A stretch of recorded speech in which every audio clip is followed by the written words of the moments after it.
What really gets my dick hard is...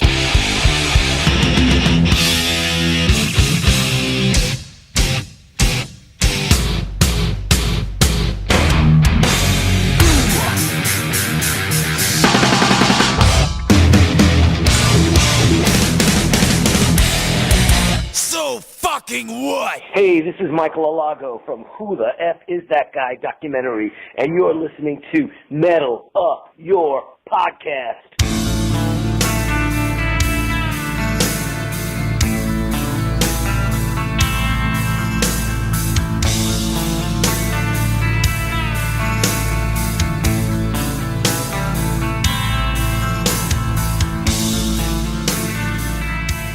Welcome to Metal Up Your Podcast. I'm Ethan Luck. And I'm Clint Wells. This is episode 82. And this week, after a year and a half of demand, we're talking about some gear finally. I'm talking people who've been emailing us, calling my cellular telephone, blowing up my goddamn snail pager, mail, writing me letters and sending me singing telegrams saying, when are you going to do the gear episode? When are you going to do a gear episode? You just heard a clip of one of those that I received this morning, actually. Yeah, that was a really good one. I got off the bus, got home, and there was a singing telegram asking about the gear episode. Well, we're going to do it now. We're going to do it now. We're here doing it. And even more importantly, we have, again, a special guest, one of the two co-hosts of Single Podcast Theory, Mr. Brad Lyons. Hello. Hey, Brad. Welcome to town. How you guys doing? Doing good. Doing you may well. remember from... 2 episodes ago. 2 ago, yeah. We had the Bradlingtons from Single Podcast Theory on the show to talk about our favorite and least favorite Metallica songs. Yeah. We did get good feedback about that. Good. Yeah, we did, for sure. The verdict is in. We like the Brads. We like the Brads. They like the Brads. And so Brad was even clapping for himself. Well, that was a clap for Brad Blazek that's not That's here. true, that's true. So Brad's in town, crashing with me tonight. He's visiting some family. So we figured we're going to be talking about James Hetfield's guitars. And Brad, for those of you who don't know, maybe it's your first episode. By the way, we're an All Metallica podcast. Have you heard? Hello. Brad is also a guitar player who lived in Nashville as a touring and session guitar player for 7 or 8 years. And now he lives in Birmingham, which is where I'm from, which is where we met, and he's a producer and a songwriter. So yeah. And I met Brad Lyons when I first moved to Nashville in 2001. ChristianMingle.com. ChristianMingle.com was the Nashville chapter we were part of. Yeah, totally. It was like a chapter chat room thing. Yeah. But no, I remember I met Brad through mutual friends, probably Tony Lucido, Nate. You guys all had that band together for a while. I used to come see at the Slow Bar. What was that band called again? Frizz. That was a kick-ass band. I've heard many things about it, yeah. and I've seen pictures and video of Brad actually wearing plaid. What are those? Plaid. They're like plaid golfer's pants from like the late 70s. That was his move back then. Yes. I was just discovering myself. You know what I'm saying? Trying to get my clothes game in order. So we're an All Metallica podcast. We're excited to talk about James Hetfield's guitars. We thought about maybe talking about his amps too, but these dudes are gear freaks. There's a lot of gear to talk about. And there's a lot to talk about. And so we figured because we love our listeners so much and we want to do it right, we're just going to focus on the guitars today. Yeah. I mean, this is going to be a 100-part series at least. Easily. Yeah. We're going to take this all into 2032, I think is the projected probably, just of the gear arc. Exactly. Metallica, by the time we get to the end of the gear episodes, Metallica will be doing the 30th anniversary of Hardware to Self-Destruct. Right. The box set will be coming out. Exactly. Okay, so let's do the housekeeping stuff before we get into that. We read 5 emails now. We're going to read some of those emails. We're going to talk about some stuff. First of all, go leave us a positive review on iTunes. Only takes a second. Goes a long way. Really helps us out. And gives us a little confidence boost. Maybe it's 3 a.m. Maybe I can't sleep. Maybe I'm a little depressed. Maybe I have to pee, but I don't want to get out of bed because then I know I'm not going back to sleep. Right. And my phone goes, bing. And I open it up and it says, you've got an iTunes review. You've got an iTunes review. That's the exact voice I hear in my head. Yeah. And I look at it and it's someone that goes, I like you guys. You guys do a good job talking about Metallica. Guess what? I'm feeling larger than life. Yeah. And you just peed yourself in the bed. My wife's like, what's going on here? Something got warm and liquid. I'm like, you just go back to sleep. You go back to sleep. We got a positive Don't iTunes act like review. this is the first time. Yeah. So go leave us that review and maybe all those wonderful things will happen. We got a Patreon. You're going to hear about that a little later. But the bare minimum, we like to give a shout out on the show. We have 3 new patrons this week. Easton? We have, you know what, actually? Yeah. I was about to go into some Torben voice. I actually already mentioned these people last week. You sure? I did. Yeah, Andy John, James Marze or Mars. Oh, you did it on your show. Yeah. I promise I listened. I promise I listened. I know you did. But that's okay. I say we shout them out again because we're grateful for all of our patrons and they help the show move on and move forward. We've got James B. Mars or Marze, Andy John, and Santiri Sari. Well, I apologize. That's okay. They got 2 shout outs. Okay. That's the beauty of Patreon, folks. You might get 2 shout outs. Wow, lucky them. Lucky them. Okay, we're on all the socials. We're on Instagram. We do Instagram Live quite a bit. People seem to like that, where we'll either video ourselves doing a session. I've done that before, or just shooting the shit. I was extremely drunk in Germany last week. Found myself doing an hour-long Instagram Live. Oh, man. I'm sure that was real fun for everyone. I certainly don't remember much of it. Das Funsensen. Das Funsenhausen. I had a spritzel, and then I had the bratwurst, and I went on the Instagram Live and had fun in Hausen. You ate some bratwurst and... you may have noticed I picked up German while I was over steins there. of beer, and you had a great time over there. It was so fun. I had the largest time in Hausen. Ate so much schnitzel. I slept with schnitzel. Okay. I use schnitzel as a pillow. We're on Twitter, Facebook, and YouTube, and we have a bitchin' website called metalupyourpodcast.com where you can buy t-shirts, amongst other wonderful things. We read 5 emails per show. Let's go to the email corner. Let's do it.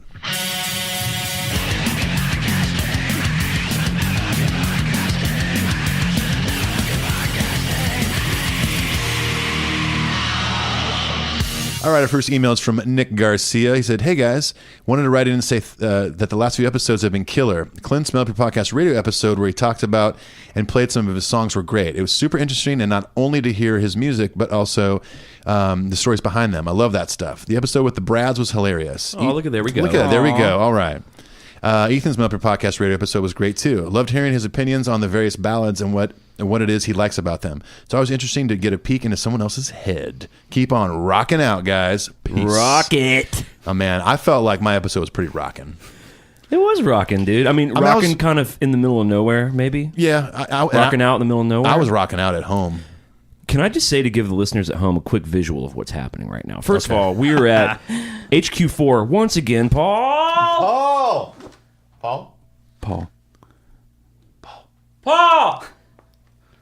He's not here, unfortunately, although our friend Zach is in the main room recording. We should probably not shout Paul as much because they are recording. They're in the like, main "Paul's room." here. They're like, shit, the boss is here. We are burning double incense here on the main table. We're in the listening vinyl room, HQ4, and we are all sitting with pillows in our laps because it just dawned on all of us that in our private time, to get comfortable at home on a couch or in bed, we like to put pillows in our laps. It's comfortable. It is. I was feeling really left out because you guys both had one, and I guess I was visibly awkward. And Ethan was like, "Hey, man, or you? What are you?" I said, "Get "Go in there and get one, one, dude." See, pillows for all. Me and Clint's pillows are kind of just resting in our laps. Brad is straight up embracing You are his. like sort of really tightly hugging yours. Yeah, you look comfortable. I am comfortable. Good. I might fall asleep. Okay, that's fine. All right, thanks for the email, Nick. Our next email is from Max H. Hey, Clint and Ethan, hope you guys are well. My name is Max. I'm from South Wales in the UK, but currently live in Portsmouth. Is it Portsmouth or Portsmouth? Nice. I got a friend from Portsmouth. Portsmouth. His name's Sim Williams, if you know him. He lives in LA now, but I do know him. Sim's awesome. Simmy? Kind of talks like this, you know. I mean, like THs are like Fs, like Ethan. Ethan. Yeah, how's the weather? Ethanhausen. Yeah, Ethanhausen. He says, I recently discovered the podcast and absolutely love it. I feel myself agreeing with pretty much everything you guys say, in between laughing at the Torben impressions, and feel like I've made 2 new friends across the pond who are enthusiastic about Metallica as I am. I don't know anyone who loves the band like I do, so I can't thank you enough for giving me that. I have a question for you both. Trying to get my wonderful fiancée to understand why I love Metallica so much, but she's very much not a metalhead. I am in the same boat. Yep, me too. He says, however, she liked to turn the page, and Mama said when I played them for her, and she unconsciously realized that she knows some of the songs, as I like to sing and play them on guitar. Particularly current favorites of mine to sing and play are Devil's Dance and Bleeding Me. I'm currently in load-reload phase. My man. He says, what would you suggest for moving her onto something of the slightly heavier Metallica songs so that we can enjoy them together? Now, the first song that came to mind when I read this email was maybe Halo on Fire. Yeah, that's a Halo on Fire. I would even suggest maybe, like, before you get into the heavy stuff, maybe just make a playlist of all the more mellow songs, quote unquote ballads. Well, here's what you got to do. And then just kind of have it playing as you're like cooking dinner or right. like Just get a stopwatch or a pocket watch. Yeah, hypnotizer. Basically learn amateur hypnosis. Yeah. But here's what you need to do actually. Get a couple of scented candles. Okay, with me? Do tell more. Turn the lights down real low. Yes. Not all the way off, just real low. Well, you got most of the light from the candles. I want you to get some. I didn't think about that, but also that's true. Yeah. Get yourself some Moroccan hand massage oil. Take off all your clothes. Put on a little bit of Nothing Else Matters. And let the love making begin. Boom. And then let it go straight from Nothing Else Matters Into the to Dyer's Eve. Or the struggle with it or whatever. Yeah, totally. Whatever's after that. Nothing else matters. Dear mother, dear father. She's like, honey, move around. Oh, don't forget the incense too. Burn a little Nag Champa. I've tried to do this with my wife, and she's just like, she knows when I'm trying to sneak it in there. Like, I had a similar. I played Turn the Page. And she was like, all right, I like it. Yeah. And then I was like, all right, thanks for listening to that. We don't have to listen to Metallica anymore. And then I dialed up Hero of the Day. Yes, I was trying to psych her ass out. Like, all right, we're done listening to Metallica now. Okay. So she'd be like, what is this? She was like, I know what you're doing. I thought you said we weren't going to listen to Metallica anymore. I had a similar experience with my wife. We were running errands, and I just randomly put on I had like a couple mellow songs. And I think I put on, maybe it was just Unforgiven Battery. or something. It was Fight Fire with Fire. Mid-tempo to ballad era kind of stuff. Battery. No, but I remember she was like, we're listening to Metallica, aren't we? I'm like, yeah. She goes, I kind of like this song. I was like, yes. What song was that? Unforgiven. Oh, okay. But she knows like the hits from the Black album, of course, as everyone does. But yeah, but it worked. Then I was like, kind of like, all right, here we go. What about this? And then I put on like Fade to Black, and she liked it until it got to like, na na na na. She's like, oh, I'm done. Paul, when I came here I actually came here to visit you, but you weren't here when they were mixing your record last week. I was doing something around this part of town. And he was telling me a story about him and Talitha. They went on like a family vacation, and they had this long drive, and the kids were in the back watching like a movie or something. Right. And he said that Talitha, partly because she likes Paul and is interested in Paul's interests, but partly just to kill some time, goes, so just, I don't know much about Metallica. Just kind of tell me the whole deal with Metallica. Whoa. Wow. I was like, that is a gift. Because God knows we could talk about that. We do. Jeez. If my wife ever asked me that, I hope we're driving to California. Like, all right, you got 36 hours to kill? Here we go. Well, The year was 1981. So Brad co-hosts Single Podcast Theory, which is our favorite Pearl Jam podcast, and I Of know all the Pearl Jam podcasts, right. theirs is our favorite. well, and I know his partner Leslie, but I don't know, is she a Pearl Jam fan? How do you guys navigate all this? Oh, She knows you dedicate complete avoidance. Yeah. She doesn't even know you do it. Does she Right. listen? Does she listen to the show? She does listen to the show, which is funny. Wow.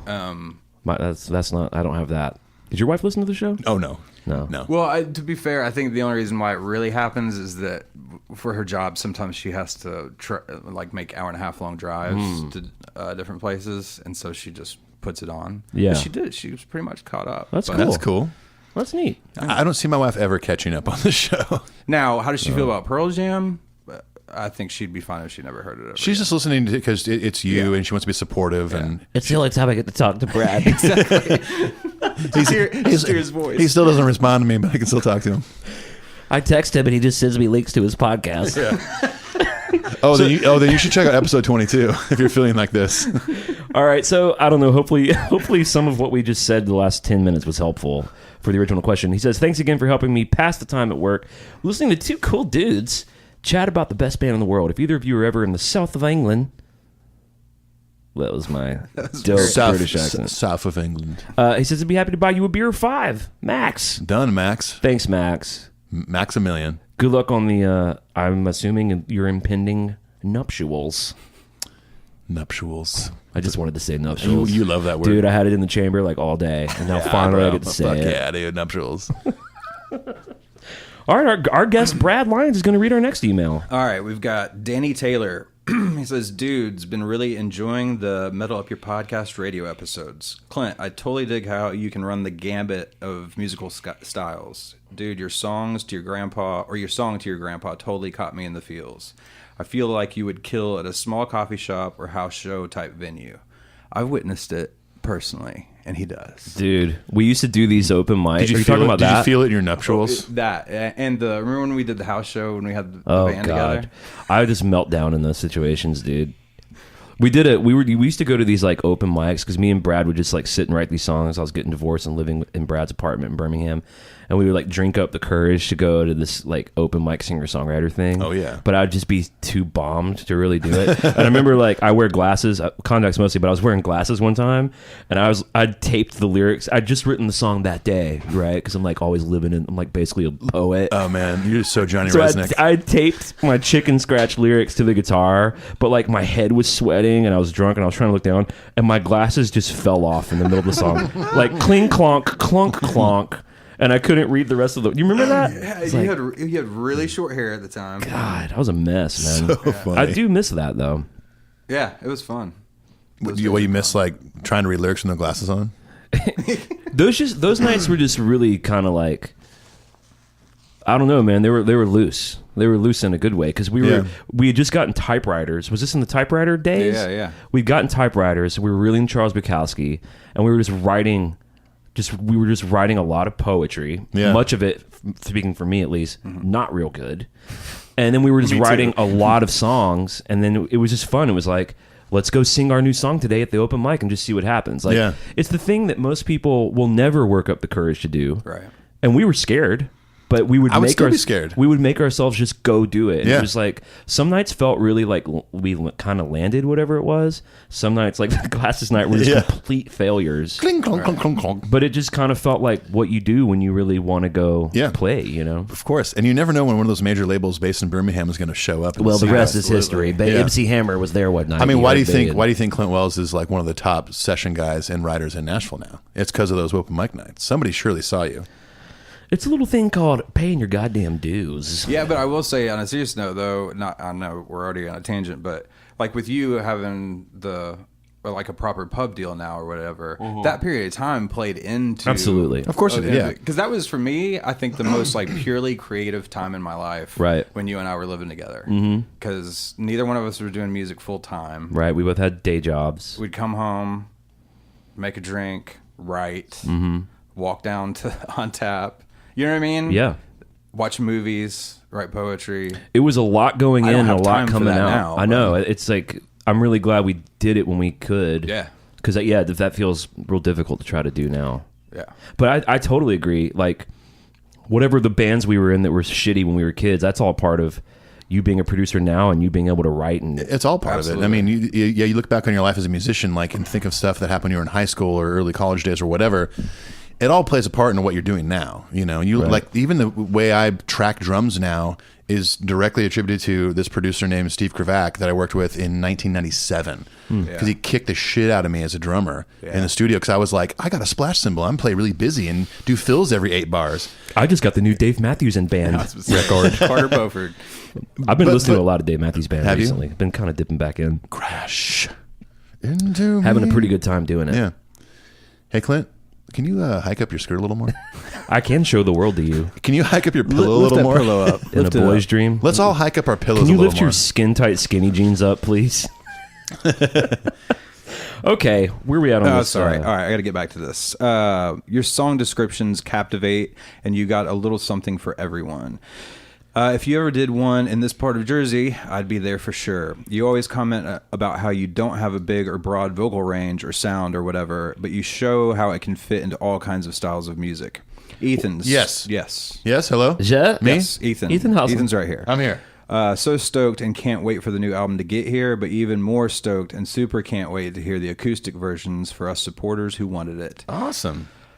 Danny Taylor. Well, let's talk about that. So you did a Kickstarter for your record. Now the record's done. Record's done. It's mixed. I might have the masters in my inbox by the time you guys listen to this. But can people still pledge and receive this acoustic thing Danny's talking about? No, they cannot. The pledge part of it is over on Kickstarter. That ended a while back.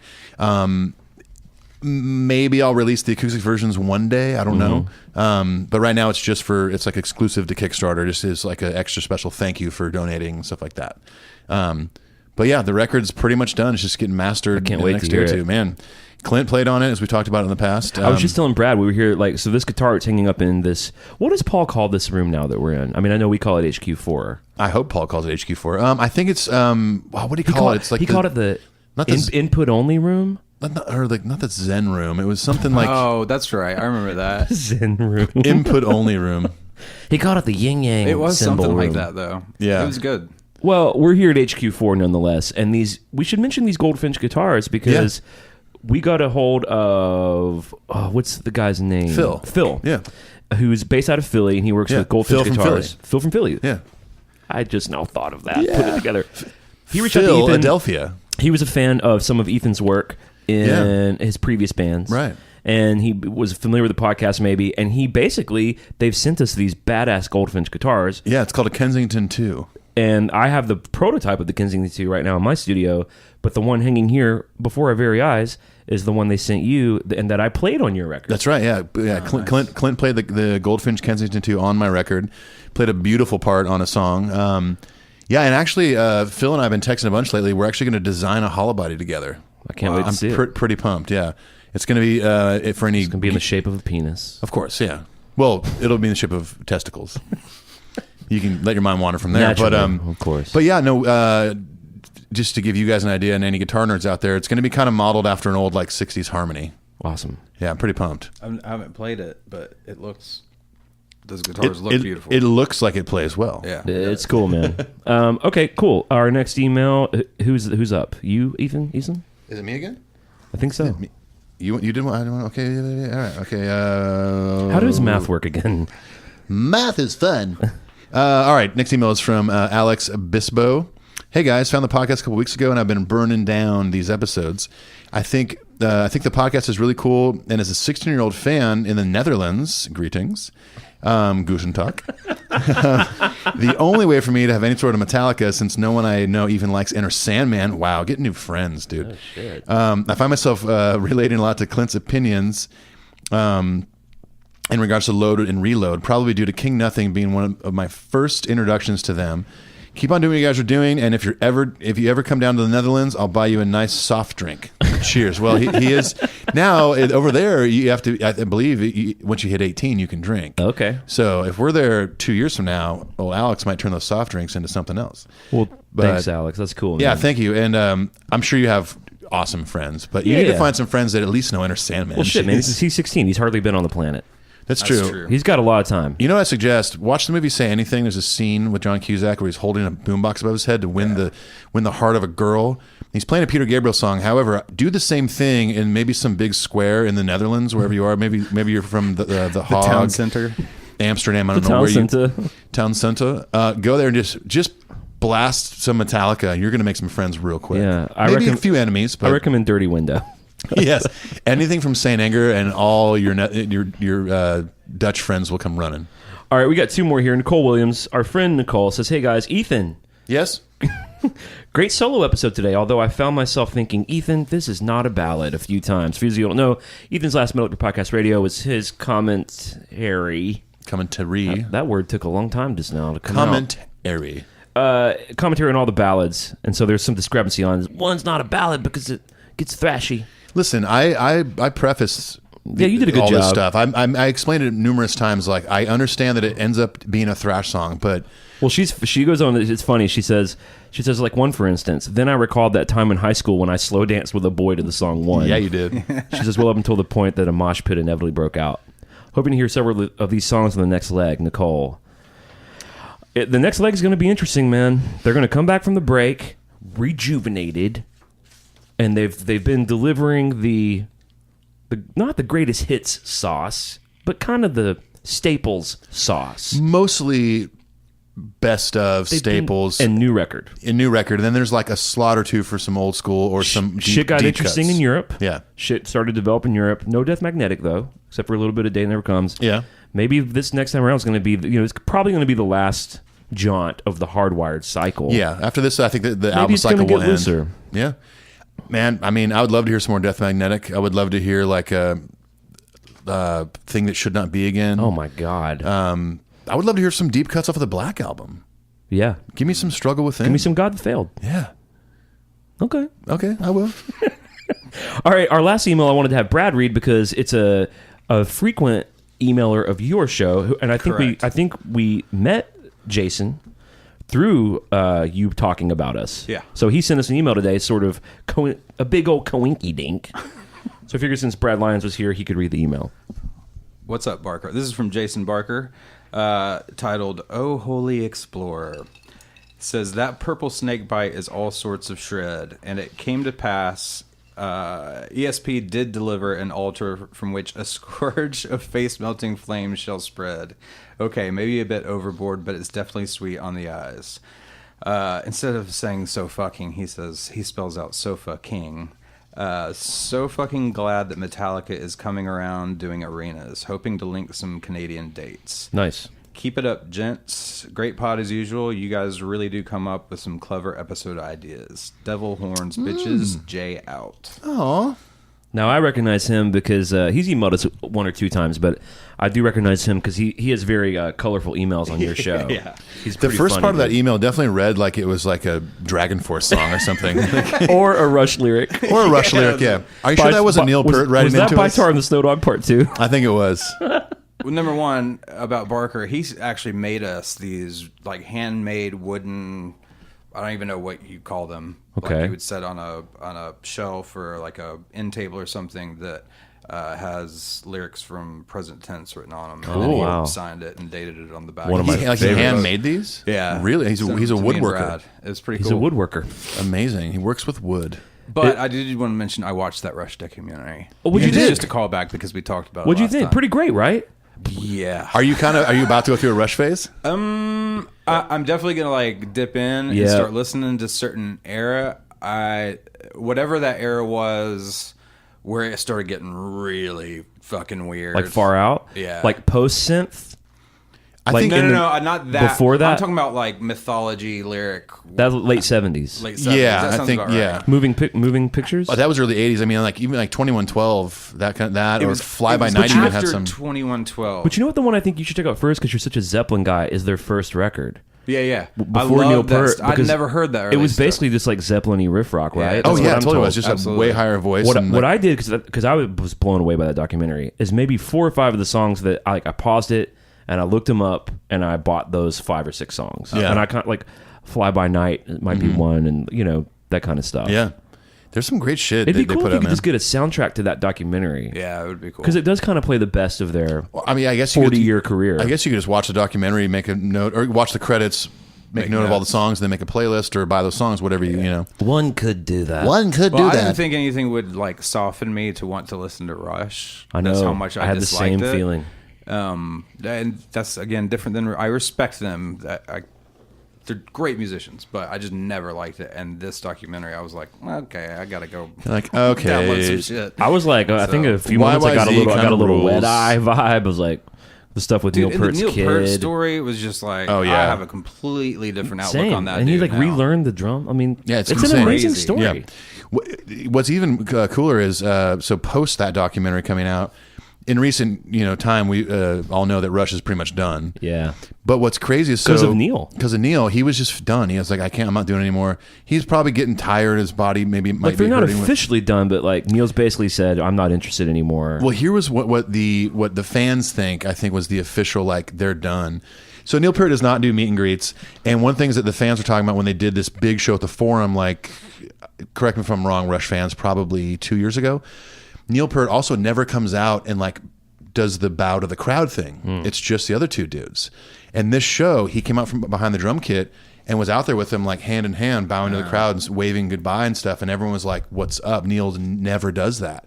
So everyone kind of speculated at that point that like he might be done. He was just saying goodbye to everyone at the Forum.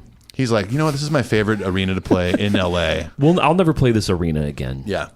Yeah, that's all it is. We're taking a long hiatus and we're never playing the Forum again. He's gonna physically bow like everywhere, like the Greek Theater. See, I and didn't know he Staples didn't Center. take the bow. Right. I understand not doing the meet and greets. I think not taking the bows is a little weird. He just gets off stage and leaves. You've already been up there in front of everybody. Just fucking walk up front, He's already- wave, and turn around and walk He's back. already on that steel horse. That's right. On a steel horse, he rides. But I think he's one of those guys that really is like, a lot of band members will say, like, it's all about the music, bro. It's like super hippie thing to say. Right. Well, here's the deal. I think he really believes that. Well, Yeah, here's the that's deal. true. No, it's not, and it never is, and it never can be. If it's all about the music, you're not going to release it, and you're not going to go play it live.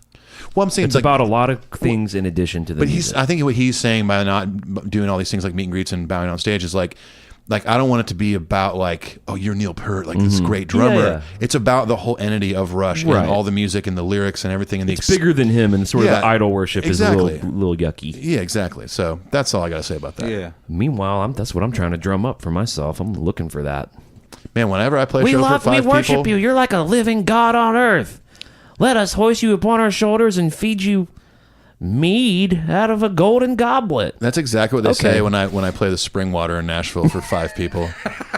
I come out on stage, I bow. Hey, I bow before the Hey, set. dude, it only takes about 5 to get hoisted on the shoulders of the masses. I mean, I'm a pretty big dude, but I think it would work. 5 would I work. actually bow before my set. Right. Yeah, I do that whole thing first, and then I Right. play the set. Right. I sandwich it with. I come out draped, a la James Before I Brown. play You're Welcome for Yeah, what's about for what's about to happen, your life-changing experience happening in just a few.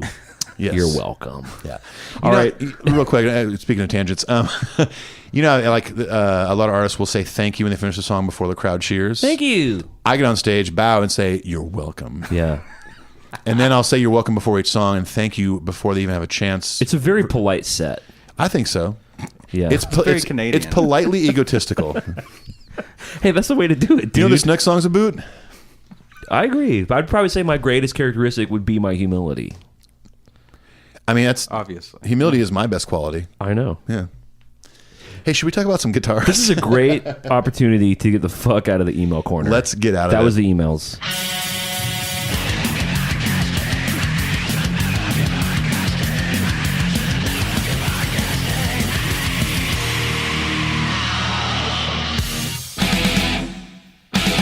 Hey, this is Ethan and Clint from Metal Up Your Podcast, and we want to talk to you about something we love called Patreon. That's right. Patreon is a way for fans of the show to give back to the show, to donate money that helps us in quality and content. And not only that, but we've actually come up with all sorts of fun incentives to give back to you for supporting the show. Exactly. For instance, if you donate $5 or more, you get access to Cover Our World Blackened, which is the official Metal Up Your Podcast Metallica cover EP. That's right, and that's the only way to get it. In addition to the EP, we also give you priority email access, meaning we'll read your email first on the show. We give you early access to Patreon-exclusive merchandise, Patreon-exclusive giveaways, and any other side projects that Ethan and I might be involved in. There's all sorts of things you can look at on there and you can donate to. Go check it out. Patreon.com/metalupyourpodcast. How do you spell that, Clint? Patreon.com/metalupyourpodcast. And if you really think about it, $5 a month for an entire year, that's really just like a cup of coffee a month. So go check it out. Thanks, everyone. Peace. Adios. All right, here's what's going to happen. Tell us, We're going to Clint. go chronologically through the most important. Now, listen, I'm just going to say this at the top. James Hetfield is a guitar nerd, and he has hundreds and hundreds of fucking guitars. And he also, much like Kirk Hammett, is involved in the collector. He has collectibles. Mm-hmm. He invests in guitars. So he owns guitars that we'll never see. Right. And he's always buying stuff off eBay. I was watching the rig rundown with his tech today. He's always buying stuff off eBay. They're known as guitar collectors. I don't know why I'm having a lot of trouble with that word. The bone Collectors. collector. They're known for that. So when they go to certain cities, people who have cool shit will arrange to have the boy. I don't think they meet the guys or anything, but they'll have their shit seen by the boys. Yeah. And they might decide to buy it. That's pretty James cool. really recently bought like an old school Carina Explorer. Oh, awesome. That he's not even going to play. Like he bought it as a collectible. Right. Yeah. So all that to say, That's the guitar he's going to play in front of the mirror at home in the, Yeah. in the bathroom. Honey, what are you doing in there? I'm just working on my stage moves for the U.S. run. don't worry about it. God. Leave me alone. So what we are going to do is we did pick maybe his most notable like 25. And That's you guys, insane. Is that enough? well, I mean, it's almost a 40-year career. Yeah, totally. And for a guitar nerd. So we're going to go through his most important guitars. And because people, when people have asked us to do the gear episode, what we worried about was, is this going to be boring to people who don't play guitar? And I still suspect it might be. But a lot I'm of gonna people say no. But a lot of people have said maybe not. So we're going to really be quite thorough. Well, I think that people that are listening that aren't musicians or specifically They guitar just love players, to hear you talk, Ethan. they love it. Okay, in 1981, Welcome to Vocal James Hour. was playing a Flying V. No, but I think that people, like, obviously they know what a guitar is. They know that James Hetfield plays one. You know, We're starting at the bare minimum here. I'm going for the person that's listening right now that literally has never touched a guitar in their life. They know what one is. They know that James plays this. They probably know what an Explorer is. You know what? I'm disagreeing with Clint. I think that you guys that don't play music are going to enjoy this. Well, we'll just have to wait and see. We're going to wait. Now, what I'm counting on, and I believe you've done some research too. I did a bunch of research. Now, Brad's just hopping in here because he's a big Metallica fan, and he's hanging with us because he's our bud. But he knows his shit with guitars. We all are going to bring our collective knowledge. So I'm encouraging you both, when guitar lingo or whatever comes up, or we need to explain the difference between passive and active electronics, a bolt-on neck versus a set neck, let's just really fucking go there. Okay. Because I believe they want to hear it, and God knows we know it. Yes. So I have this stuff about pickups here first, but we're just going to get into that later as we talk about this, because James has a very specific pickup sound. He even has his own signature pickups that we're going to talk about later. Right. So getting right into it, James's first guitar ever, which most people assume is that 69 Gibson SG that Ron McGovney's actually been posting pictures of. Oh, Ron has it? Or just old pictures? Oh, no, he doesn't have the guitar. He's posting original pictures of 16-year-old James in the band Obsession. Awesome. But before we get to that guitar, there's actually one before it. And we don't have any pictures of it. We don't really know what it is. But because it's one of our favorite guitar players' first guitars ever, I figured we'd mention it. James said, this was in 1977. James says, my first guitar was a swap meet thing that I paid $5 for and painted about 12 different times.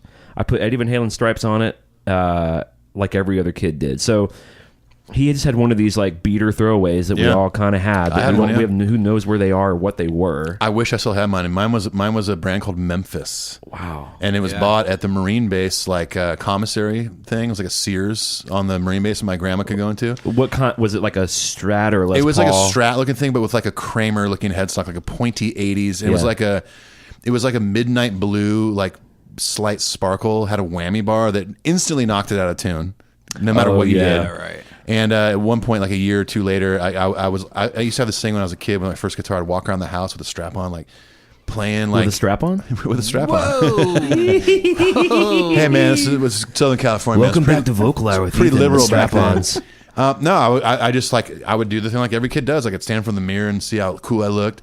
And I was at the top of our staircase, and I didn't know what strap locks were back then. And the fucking thing broke that came right out of the guitar, and my guitar went tumbling down the stage, and I actually started sobbing. Oh wow! I was like 12 years old, and I was just like, I started crying because I thought, that's it. I'm never going to get another guitar. I thought that thing was probably like $50,000, but it was probably $150. Right. You know, what was your first guitar?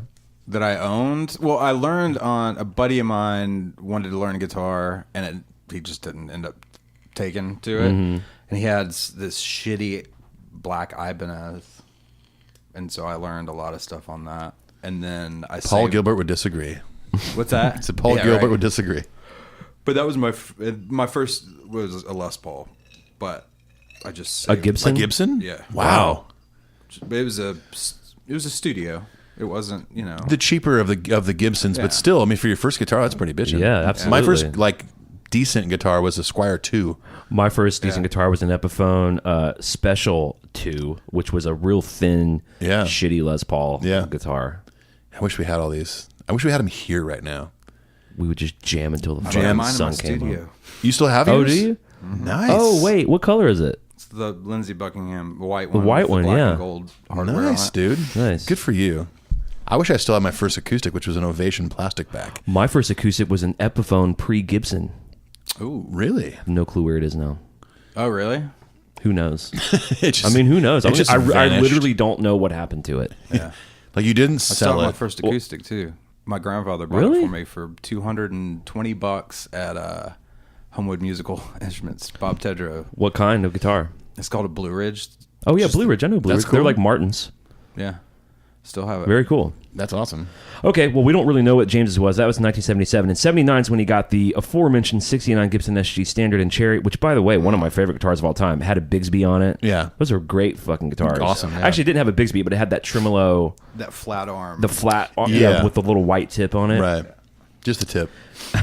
Just the strap-on tip. It says, James bought this guitar from a high school friend who played in the jazz band, local jazz band. Mom gave him the $200 to buy it. Which is kind of sad because his mom actually passed away later that year after helping him buy that guitar. I'd be shocked if he didn't have it. I'm sure he does. I don't know. He sold it to buy a PA. I was about to say that. That's one lesson I learned. Wow. When I was in Nashville, I'm never gonna sell any of my guitars. Really? Like anything.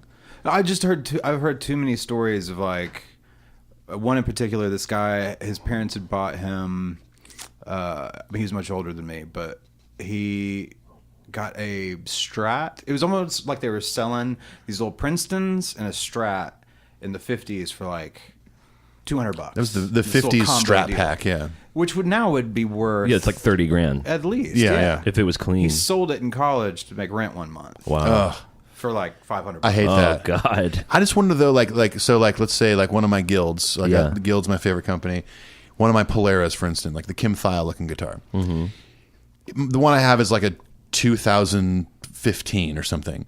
Like, is that going to be worth money when I'm in my 80s? It's hard to say because, as opposed to when like things weren't as mass produced in the 50s and 60s. Right, in the 50s the guitar was pretty new. Right, it's very new, and especially if it was like a pre-CBS Fender before Fender bought. I mean, there's all sorts of factors. I don't know. It's hard to tell. Yeah, I'm just going to hang on to them and find out. I don't have like a really great eye for the future. I rule kind of a moment, dude. So if, I can't tell the future either. I can't tell the future, but I can't I can't think. Oh, this something might be this might be valuable later. I'm just I have 1 to 3 guitars that I think could be worth a good amount of money one day. Yeah, one's a 65 Gretsch, maybe my 74 Guild acoustic. I'm not sure.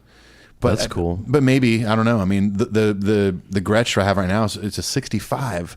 Still on like Reverb only goes for about $2,000. Oh, really? You would think it'd be way more. But I'm sure James wishes he had it back just for sentimental reasons because. And if you're listening and you have that guitar, would you just give it back to him? Do pull the old Wayne Summers and get it back to the Met Boys. I should find that. Here's what they're probably going to do: give you tickets for life.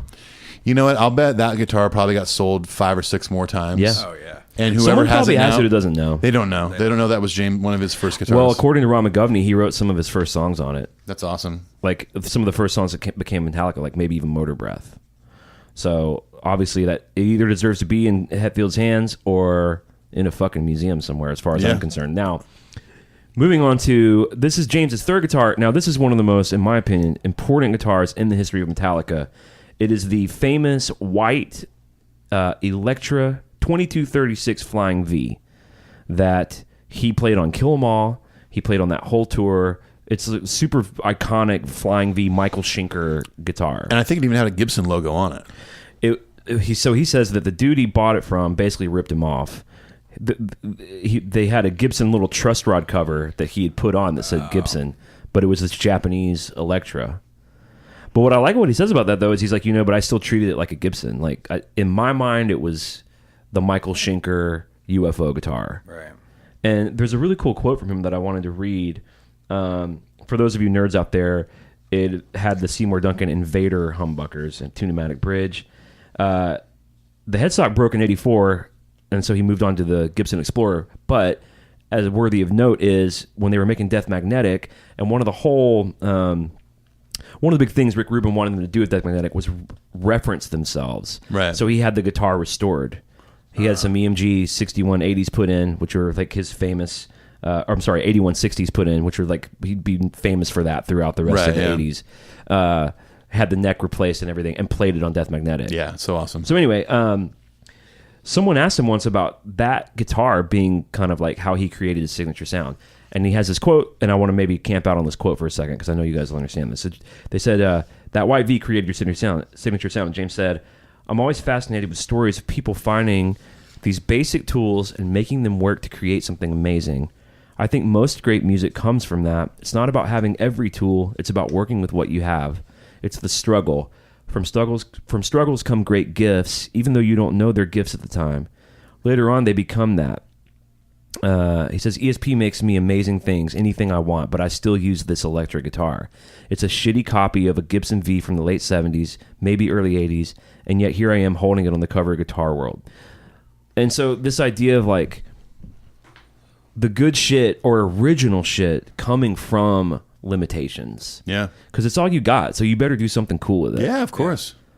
I feel that way and Brad as a producer can probably speak to this too, but I feel that way like in my recording life, which I'm just making demos and stuff, but I've got my 2 mics and my like one amp that I use, a couple. I can't afford all the best plugins or outboard gear. Right, yeah, of course. But it's like, just if you just get to work and like, I'll hear a sound like, I want to make this sound, but I only have these 4 tools.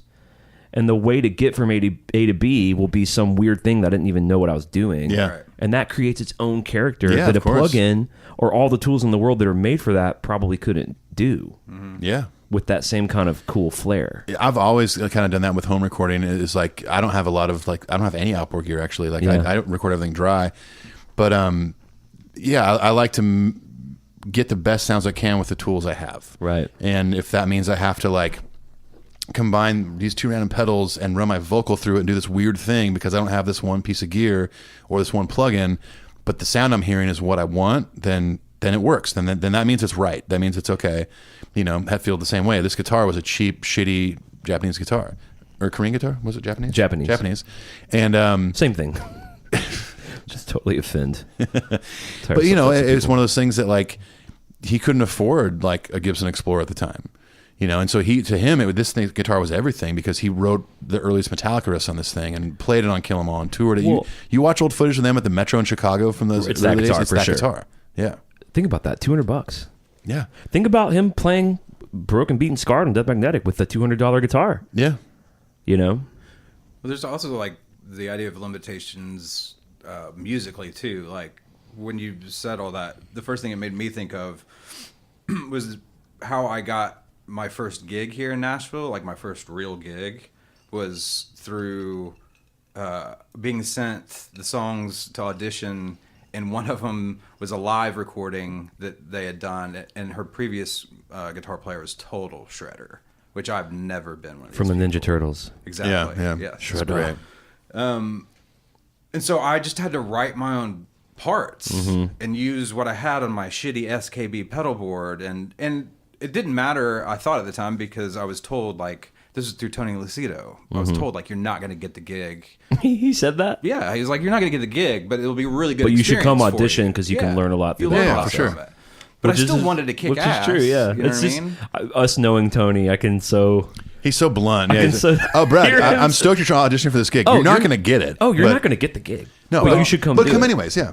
But through all that, like, I wrote my own thing, yeah. and that's what they loved, Right. as far as playing goes. Totally. They were like, it was new, we're used to this other thing, and you had the balls. They thought I had the balls to do my own thing. They didn't know. Which in a later- very roundabout way you did. Right. Well, yeah, I guess so. Yeah, balls Yeah. you didn't But it know was just yet. survival for me. Right, but Totally. you were I listening. had You were listening to that dusty- recording, going like, "I can't play Yeah. like I that. can't do that. I can't learn this, so I'm going to do my own thing, and hopefully they like it." Yeah. Which, isn't that just one of the biggest lessons of this whole goddamn gig? Yeah. Is like, you do what you do. No one else can do that. Yep.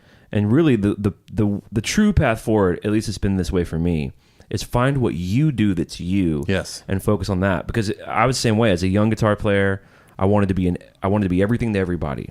Yeah. I wanted to kick ass. I wanted to be good at the David Gilmour, play the one note for everything. I wanted to be good at the Steve Vai, Erotic Nightmares, Passion and Warfare thing. Right. And the truth really is that no 10,000 hours is ever going to turn me into a Steve Vai. It's just not in the cards for me. Shit, I better stop. But Well, and it's literally not possible. yeah, I mean, like, Yeah. but what I did is similar to you in my various path is stumbled onto what I do that works, and now that's why I get gigs. Right. But I'm not the guy to. I mean, I will never know the gigs I didn't get because someone went, yeah, Clint's not really that kind of dude. Yeah. Brown. They're like, don't call Clint for that. Yeah. But everything I have gotten, I had to do a lot of faking when I first got to Nashville. Like, oh, I can do that. Yeah, I can sing that. I can do that. But once I quit all that, which that shit forced me to get better at makes you some do stuff, it. got me better at singing. But once I got over that shit and found my own voice, now I get hired to do what I do. Right. So there's no longer any, I show up and I'm like, oh, how am I going to pull this off? Right. Now I'm exactly. hired to do what I do. Yeah. Yeah. But it took all that shit to find that out. Yeah. You know? Absolutely. That's some valuable stuff. And it's cool to see Hetfield tying that into the very beginning, you know? Yeah. His third guitar, the guitar he would go on to make their first record with. Right. It's Okay. amazing. Now, this next guitar is, I think, equally as important. One of my favorites. Now, what happened is that V that we just talked about, that we just lauded for 15 minutes, the neck snapped on it, and his backup guitar was one of the most iconic Metallica guitars in their history.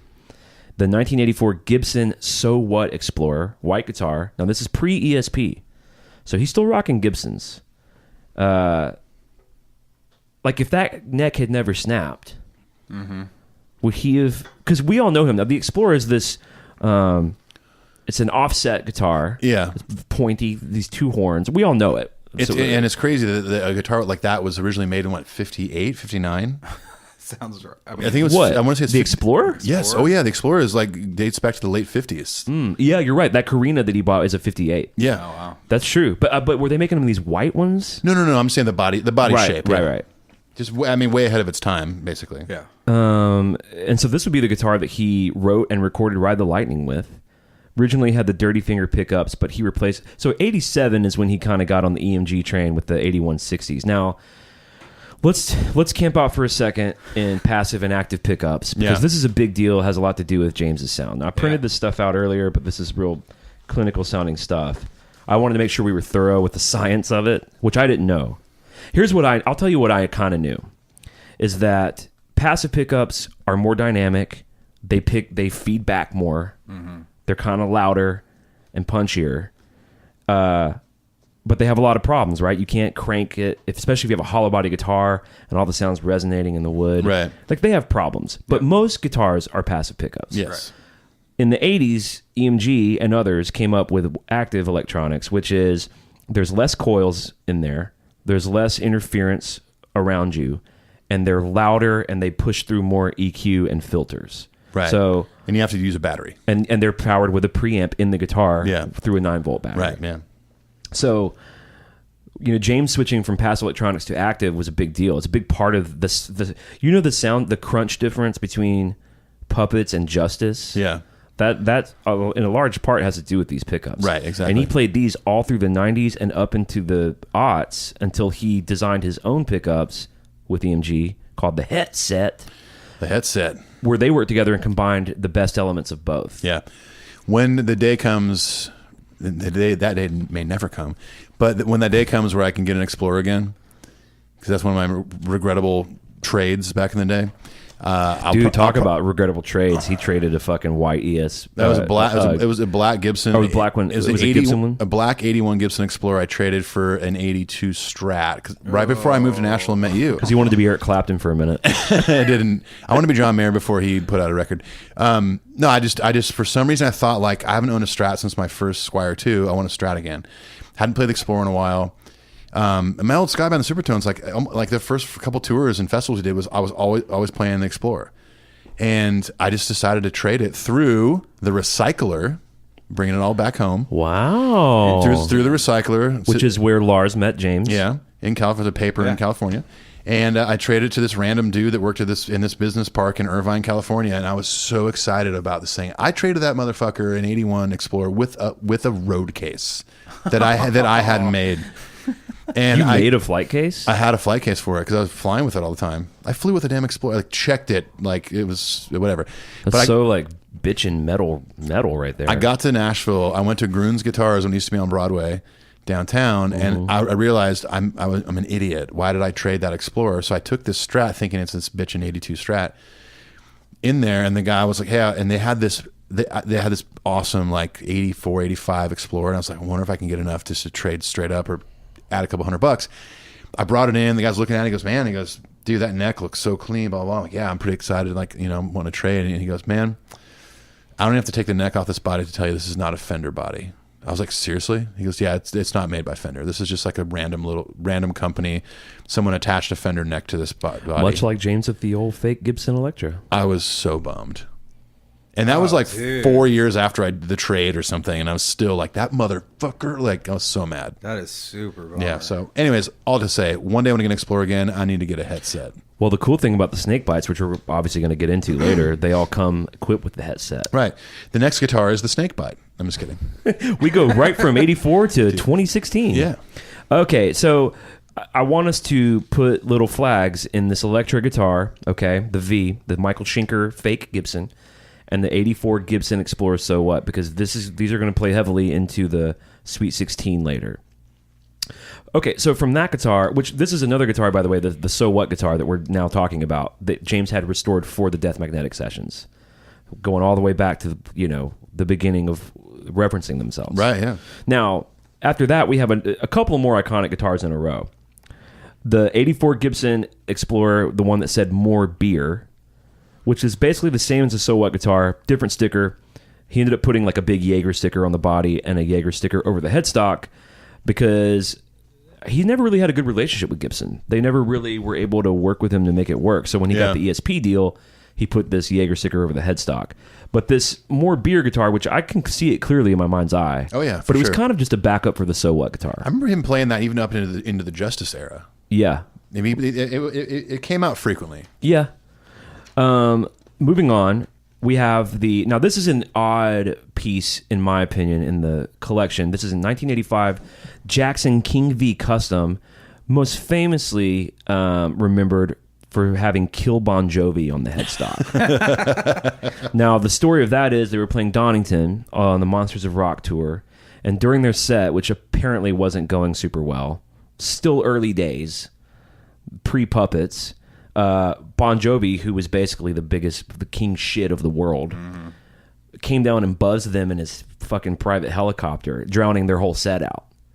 Not for the whole time, but came down. Yeah. They were probably playing Creep and Death or something, and it came down low enough to where it's just you couldn't hear shit. Can you imagine a band trying to do that now? They get arrested. Like people would think that like they were under attack. A helicopter is hovering above the crowd. Totally. Terrorism, drones. Dude, I played a gig recently. We were playing with this guy played with Rodney Atkinson, playing some festival somewhere, and I'm just doing my fucking job, trying to have a good time and all.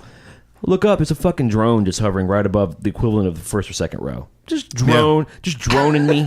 Yeah, Just drone.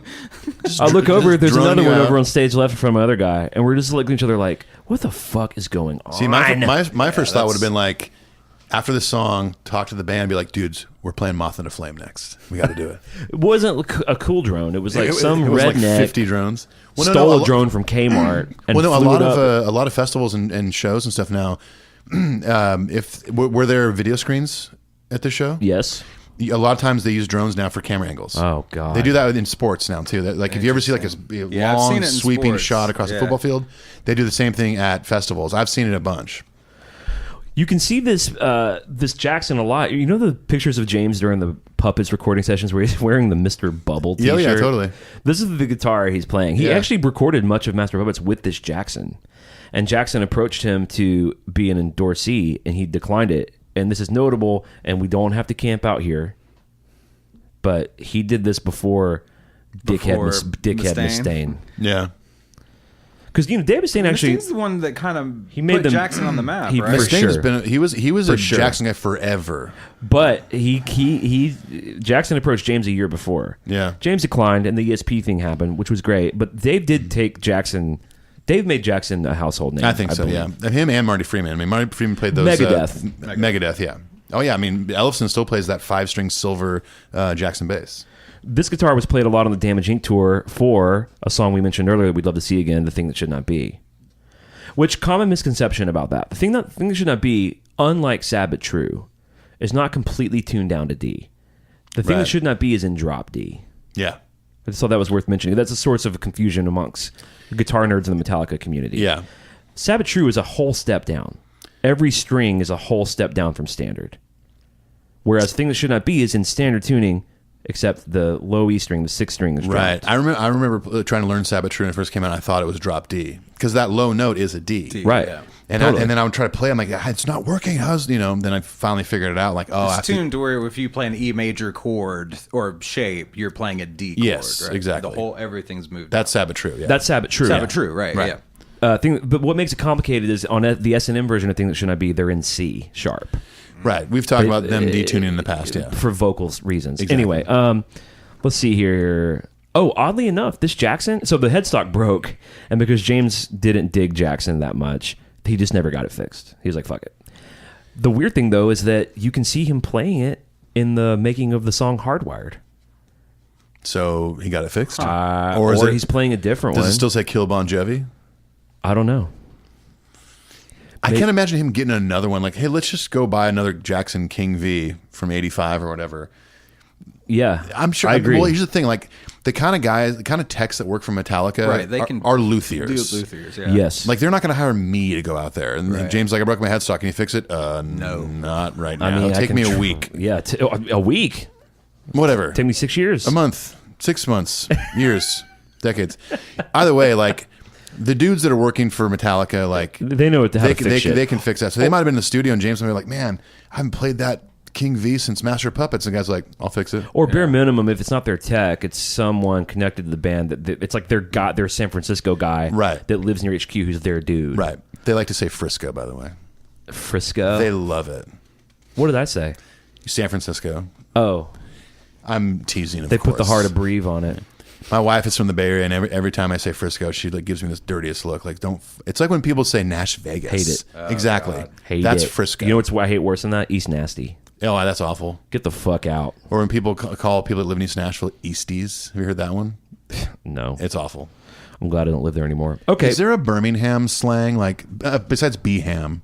But that's The not ham. The ham. Yeah, the ham. Iron City. But that's cool. Kind of cool. Iron City. Iron City. What's Pittsburgh? Isn't it called Steel City? Steel City. Yeah. Yeah. That's bitching. I like that. I think though is the equivalent. Birmingham's equivalent of Nash Vegas. I'm like, don't. Yeah. The I don't ham. have a problem with B-ham though. B-ham. Birmingham is a long name. I guess it's not that long. I mean, it is 3 syllables. I mean, listen, we live. I in, literally just counted the syllables with my finger. I was like, Birmingham. I get it, Clint. We live in Nashville. Birmingham though. Way too long. Shit. Hang on. Shireham. Birmingham. Okay. Anyways. The next guitar we're going to talk about is another super famous Metallica guitar, the famous 87 ESP Eat Fuck MX22 or MX 220. Now, this is a really important guitar too. Another one to put the old flag in because this is James's first ESP. So this is when we see the move away. We're still in that white Explorer body vibe, but we're on ESP, which is from henceforth going to be a huge staple. Huge for a long time. In both James and Kirk's guitar playing aesthetic, if you will. Sorry, a popsicle It's word. crazy. There. They've been working with ESP for 31 years. Maybe not working with, but playing ESPs for 31 years. And they're still making dope. I mean, we're going to get into the snakebite stuff. Oh, yeah. Jay Barker, who sent the email earlier, have you seen this new purple snakebite that James has? It's a baritone. Right. He plays it really? for Dream No More. Yeah. Because it's dropped. Yeah. Whew. Man. All right, we're getting ahead of ourselves. He bought this prior to the recording of Justice for All. It was his main guitar from that period forward, really. Now, it says, like most of James's ESPs, it's a neck-through body construction. I wanted to talk about what that means. So there's the set neck or neck-through, and then there's a bolt-on neck. And the general knowledge is that a bolt-on neck is cheaper and shittier, and that a set neck glued on or a neck-through is nicer. Yeah, I think it's a bit of a misconception. I mean, Fender's been doing bolt-on necks since the 50s. Dude, the 70s Fenders, like with the 3-bolt instead of the 4-bolt, like the 3 screws, those are some of my favorite guitars in the world. Sure. I mean, I have a Mexican-made Nashville Tele Deluxe that I've had. It was my first like good guitar. Mm-hmm. Bolt-on neck, love it. Sounds great. I don't have a preference. Like Gibson is known for making set necks. Yeah. Jackson's will have neck through bodies, and that usually means one piece of wood. And the deal with that, I guess, is like if it's all one piece of wood, it resonates more. Yeah. Right.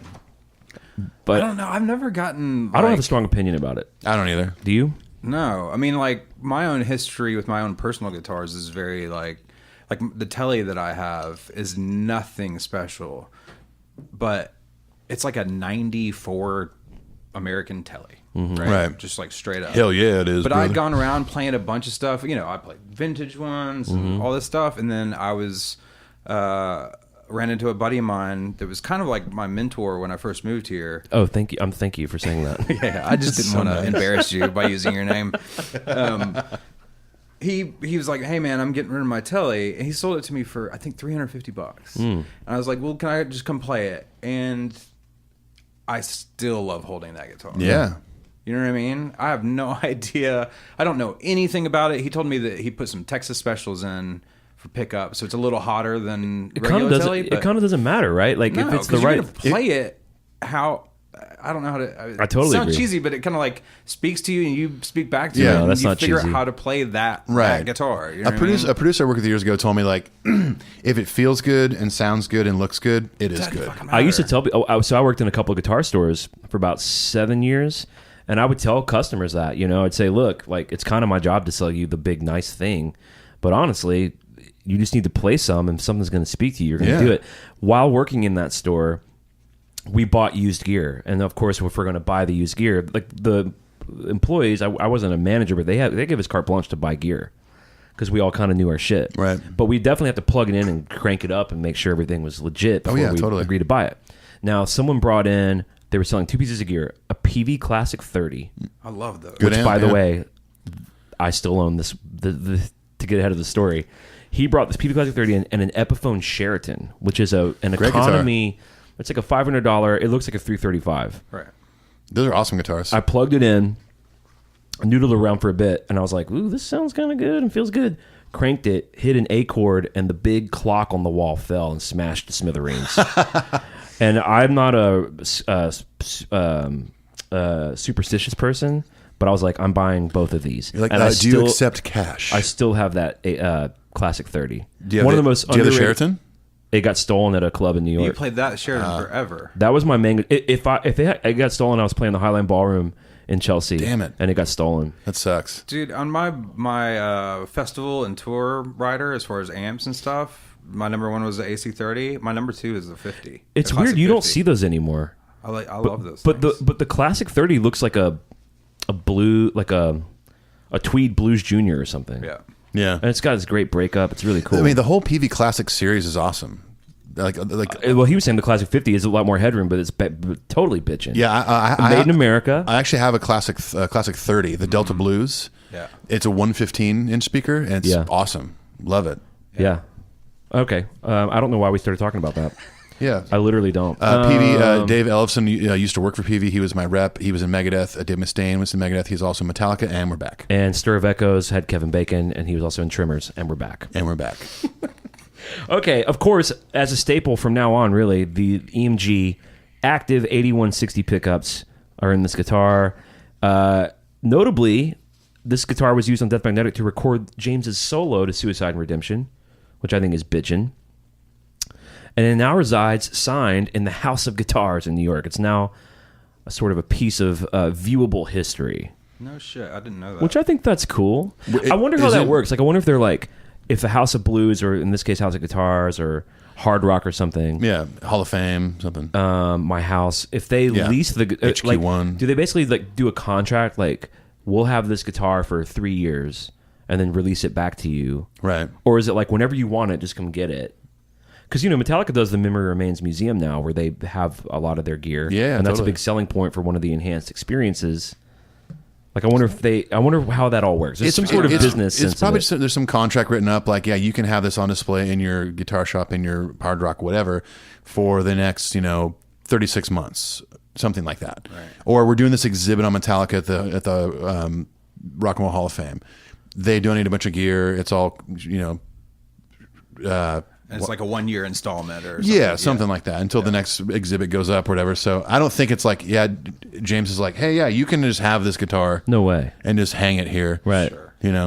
Although I would like to go to House of Guitars. And is it New York City or is it like I don't know. It's Buffalo New or York. something? Yeah, I don't know. That sounds kind of upstatey.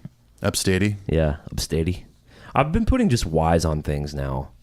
Oh, I do that. I've been doing that for years. It's awesome. Yeah, it Is that our works. generation? Like, do you guys as parents do the whole like going to Walmarts, going to Target? I've known people who've called Walmart Walmarts. Oh, like Seems like my grandparents started doing that at some point. it's a common thing here to see, like the grocery store Kroger. People say Kroger's. Yeah. My mother-in-law just moved here like 3 months ago, and we didn't tell her that people did that. And one day she's like, "Oh, hey you guys, I'm gonna run up to the Kroger's real quick." You know what I think it is? was like, what the I think it's because for old timers, back then, old fogies. stores were Someone's privately name. owned Yeah. by a person. Right. I'm gonna And go to so Kroger's they think store. that his name was Walmart, yeah. and we're going to Walmart's.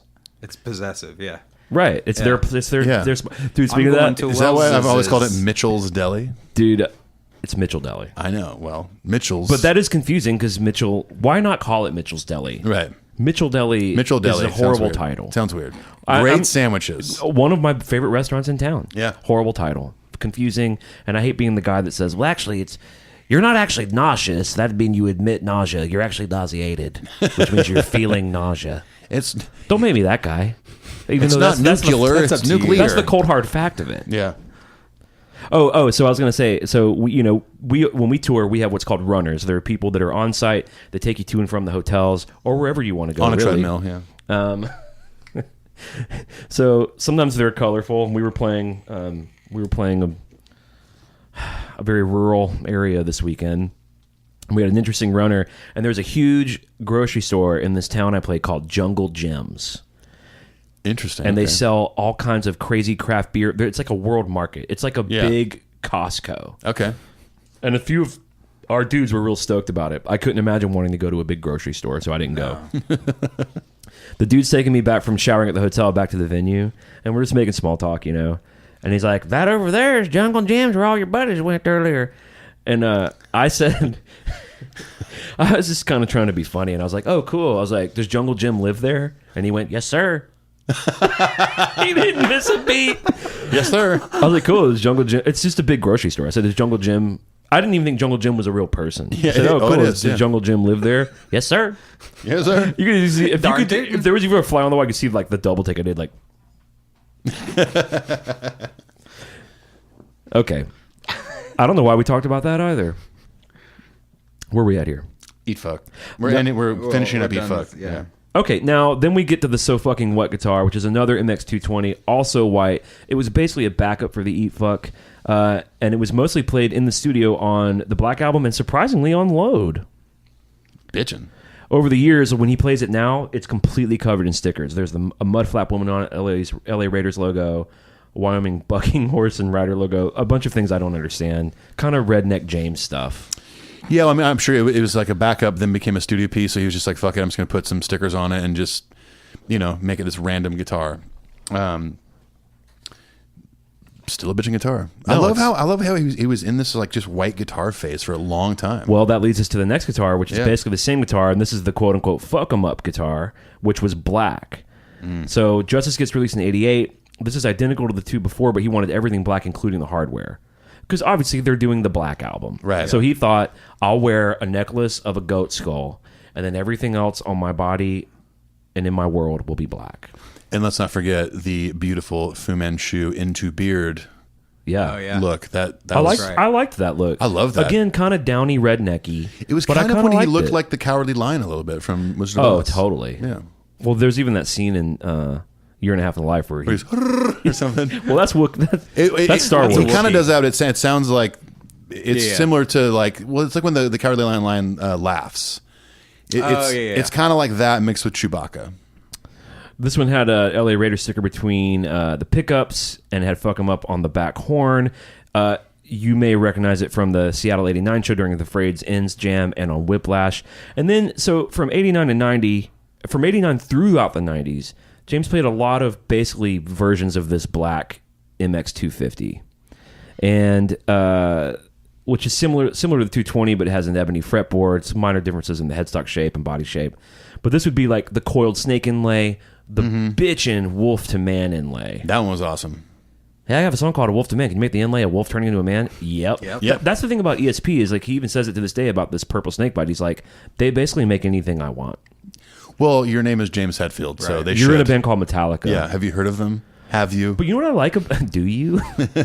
You know what I like about it though is like he still plays Gibsons and shit. It's like he's one of these few endorsement people who his endorsements is so powerful that he's like, look, I have a good relationship with you. I love your shit. I'm playing it. Make my models. I'm playing the shit out of it. yeah. But he's like, I'm still going to play my Gibsons. Yeah, every once in a while when like we're playing something off of Kill 'Em All. You know how it is like when you get a deal where they're like, we are expecting there to be like a proximity clause or something where we need you to only play these. Well, I mean, And if you don't have as much leverage... it sounds like he has an exclusive deal with ESP with a couple stipulations like, hey, you can put my picture in magazines, you can sell my signature model. I'm going to play it for 90% of the show. But when we play Motor Breath, I'm going to play a Gibson Flying V. Right. And when Kirk plays this, plays Fade to Black, he's going to play Gibson. Yeah. He's playing a Gibson. So, well, I think they're just saying we won't go make signature models elsewhere. of course not. We're only going to do signature models with you. Oh, yeah. But we're going to play other guitars because we're Metallica. And we're Metallica. And if you don't like it, then we're not going to work with you. We're going to work with Elektra. An odd guitar here that I wanted to point out is in 1990, ESP made him basically the same guitar, but they made him a single coil version because The Unforgiven, which I didn't know, was recorded on a Telecaster. Yeah. So they thought, well, we're going to go out to the people and we want to recreate the song live. So they made him basically this ESP MX220, but with single coils. Yeah. And I think just to camp out there for a second, we should explain what the difference between a single coil and a humbucker is. Take it, Ethan. So you might see a pickup that's a little thinner and one that's a little wider. Usually the wider ones in general are humbuckers, meaning there's usually 2 rows of magnetic coils. And that's what kind of picks up the sound. They're almost like microphones in a way. Right. In general, It's a magnetic field. It's a death magnetic pickup. Why you're right. Why didn't they capitalize on that, by the way? But you're right. Single coil pickups are real noisy. They're noisier. But the humbuckers are called humbuckers because when you put the two together, it sort of sums out the noise. It sums out the noise. It basically, I think, puts it in phase, essentially. And, single coil pickups are usually going to be a little twangier, more high-end sounding, which is why the Unforgiven, it cuts through a little harsher, I think. Mm-hmm. It's very common in country music to play a Telecaster with single coils. Mm-hmm. Humbuckers, bigger pickup, bigger sound, thicker sound. Fatter. Yeah, heavier. but there's also stuff like P90s, which might look like a humbucker to somebody, but they are single coil. Or like the Fender made those wide-range pickups, which, are those considered humbuckers? I don't know. Wide-range pickups. It's like 2 rows, but they're half rows. It's like a single coil, but I wider have single sound. coil pickups from Seymour Duncan that are humbuckers. Like in my telly, because I need my telly to basically, I need to be able to do country music and rock music. You have like the little 59 So I have or a little something? 59 and I have a JB Junior. And they look like single coils, but they're double stacked humbuckers. Yeah. Is that what you're talking about? Yeah. I actually learned about that from Mayfield. Yeah, so I used to have a little 59 in my first good telly I had because I was playing rock stuff. Then I loved the neck sound for like the ska stuff. I never got into EMG shit. I always had Seymour. Whenever I replace I'm endorsed by a pickup company out of Texas. But other than that, I've always done Seymour Duncan's. Me too. Yeah. Yeah, I mean, most of my guitars I have are whatever stock pickups are in there, or all the Guilds that I own. They're actually technically Guild pickups, but they're made by Seymour Duncan. And I have like burst buckers or something. Kind of, yeah. But I have like a casual deal with Seymour Duncan. Like I know people there, no big deal. So they send me some cool stuff, Grammy nominated.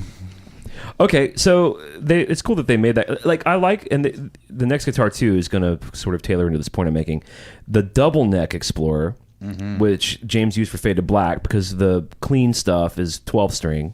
So double neck means like there's 2 necks, same. Everything's going out to the same amp, but 2 separate pickups, 2 separate sets of pickups, 2 necks. One of them was a 12 string, one of them was a 6 string. So he'd play all the nice clean stuff at the top. And then he would go into the da-dun, da-dun, da-dun, da-dun. Yeah. Didn't they originally make that double neck with the 12 string for Nothing Else Matters? The research I did today suggested it was made for Fade to Black. Okay. And that he ended up using on it. Because there's not a 12 string on Nothing Else Matters on the recording. There's not, but he did use it on Unforgiven. There was a song from the Black Album. It's in the Year and a Half Life of Metallica. They talk about ESP making the double neck guitar for a certain song they hadn't played live yet. That's Nothing Else Matters that you're talking about. Okay. But so I don't know if there's I don't know. Well, no, there is a 12 string on that. On the Never Cared for What They Do. You're right. There's footage of him in the studio playing a 12 string. Is it that SG? I think it is it's an the SG. SG double neck. Yeah. We're going to get into his kind of studio exclusive guitars too in a minute. Okay, so we got the double neck Explorer, played on Fade to Black, Nothing Else Matters. The duck inlays make it notable. In 92, we get the ESP Horizon double neck. Now, I put this in here. It's a little different than the Explorer. The body shape's a little different. Pickups are a little different. This is a guitar James was playing during Fade to Black when he got burned up to a crisp in old Montreal. Yeah, famously. In 1996, this is one of my favorites because I associate it so much with the Load era. He gets the ESP Elk Skull, which built by ESP but painted by Dino Maradian, and it features an elk skull surrounded by barbed wire, which is kind of rednecky for me Yeah. But I love this guitar. You It can looks like see something on the back of like a Ford truck. But he used a technique called pyrography, where he burned the design into the surface of the guitar with a heated metallic point. So it's a unique, interesting guitar. And the barbed wire extends all the way up through the fretboard. Yeah, that's now bitchin'. that's bitching. It's really cool. Yeah. Badass. And James likes to hunt and shit. I'm not Yeah. quite into that aspect of his personality, but the guitar I'm A-okay with, no Yeah. problemo. You could Si, possibly hunt senor. with that guitar. You could what? You probably hunt with that guitar. Oh, for sure. Well, it's pointy enough. Exactly. Stab Yeah. stab your prey. You could at least with it. go spear fishing with that guitar. Also in 96, we get the MX 250 Black Diamond plate, which you may recognize during the load. From Load to St. Anger, usually on Sabbath True. This is one of the ones he tunes all the way down because it's heavy as fuck looking. Black Diamond plate. What's this one in the St. Anger video? In the prison? No, I believe that he plays the Uncle Milty Iron Cross for that. I'll have to rewatch it. The Iron Cross Les Paul custom. Someone is opening their laptop right now like, I'm going to email them and tell them what it was. Please don't. Just please don't. This is a lot of information. Don't send us the email. You know what, Easton? Look it up while we move forward. I'm about to. Next, we have another, put a flag on this one of the most important guitars in James Hetfield's pantheon of guitars, the Ken Lawrence Explorer. Now, this is the wooden-looking guitar that he plays a lot in S&M. You will notice he plays it on a lot of the ballady songs. It's custom made by Ken Lawrence, mahogany neck and body. It's got a bitchin' real pointy headstock. You familiar with the way this guitar looks? No, I was actually about to look at it while you're talking. Just look up Ken Lawrence Explorer. It's really cool. Of course, it came with the 8160 pickups. Later, all of his guitars since have been switched to his headset signatures, which came out in 2011, which you can buy for like $250, by the way. So those of you guitar players out there with pointy guitars, you can put those Hetfield pickups in there. He's got two of these. The first, they're made of really exotic wood. The first one was made out of Crescent wood top and granadilla fretboard with Aztec-inspired inlays. The second Ken Lawrence, which I believe is the one he plays the most, was made in 2003 and has a quilted Bubinga top and the Flaming Sun inlay. He plays it on Inner Sandman, Nothing Else Matters. He plays it on One. He loves the clean tone of these, I believe. Now, a double neck version of it was made with... Now, this is interesting double neck because it's not a 12-string and a 6-string. It's a baritone and a 6-string. That was made from in 2009. And then Ken Lawrence also made him in 2009 the Dragon Les Paul, which looks like a standard Les Paul, but it's got the Ken Lawrence cool pointy headstock and like this real elaborate mother of pearl dragon inlay on the body, and the dragon's like breathing out fire onto the pickups. It's kind of busy, kind of scary, kind of badass. Kinda. And then lastly, check this out, dude.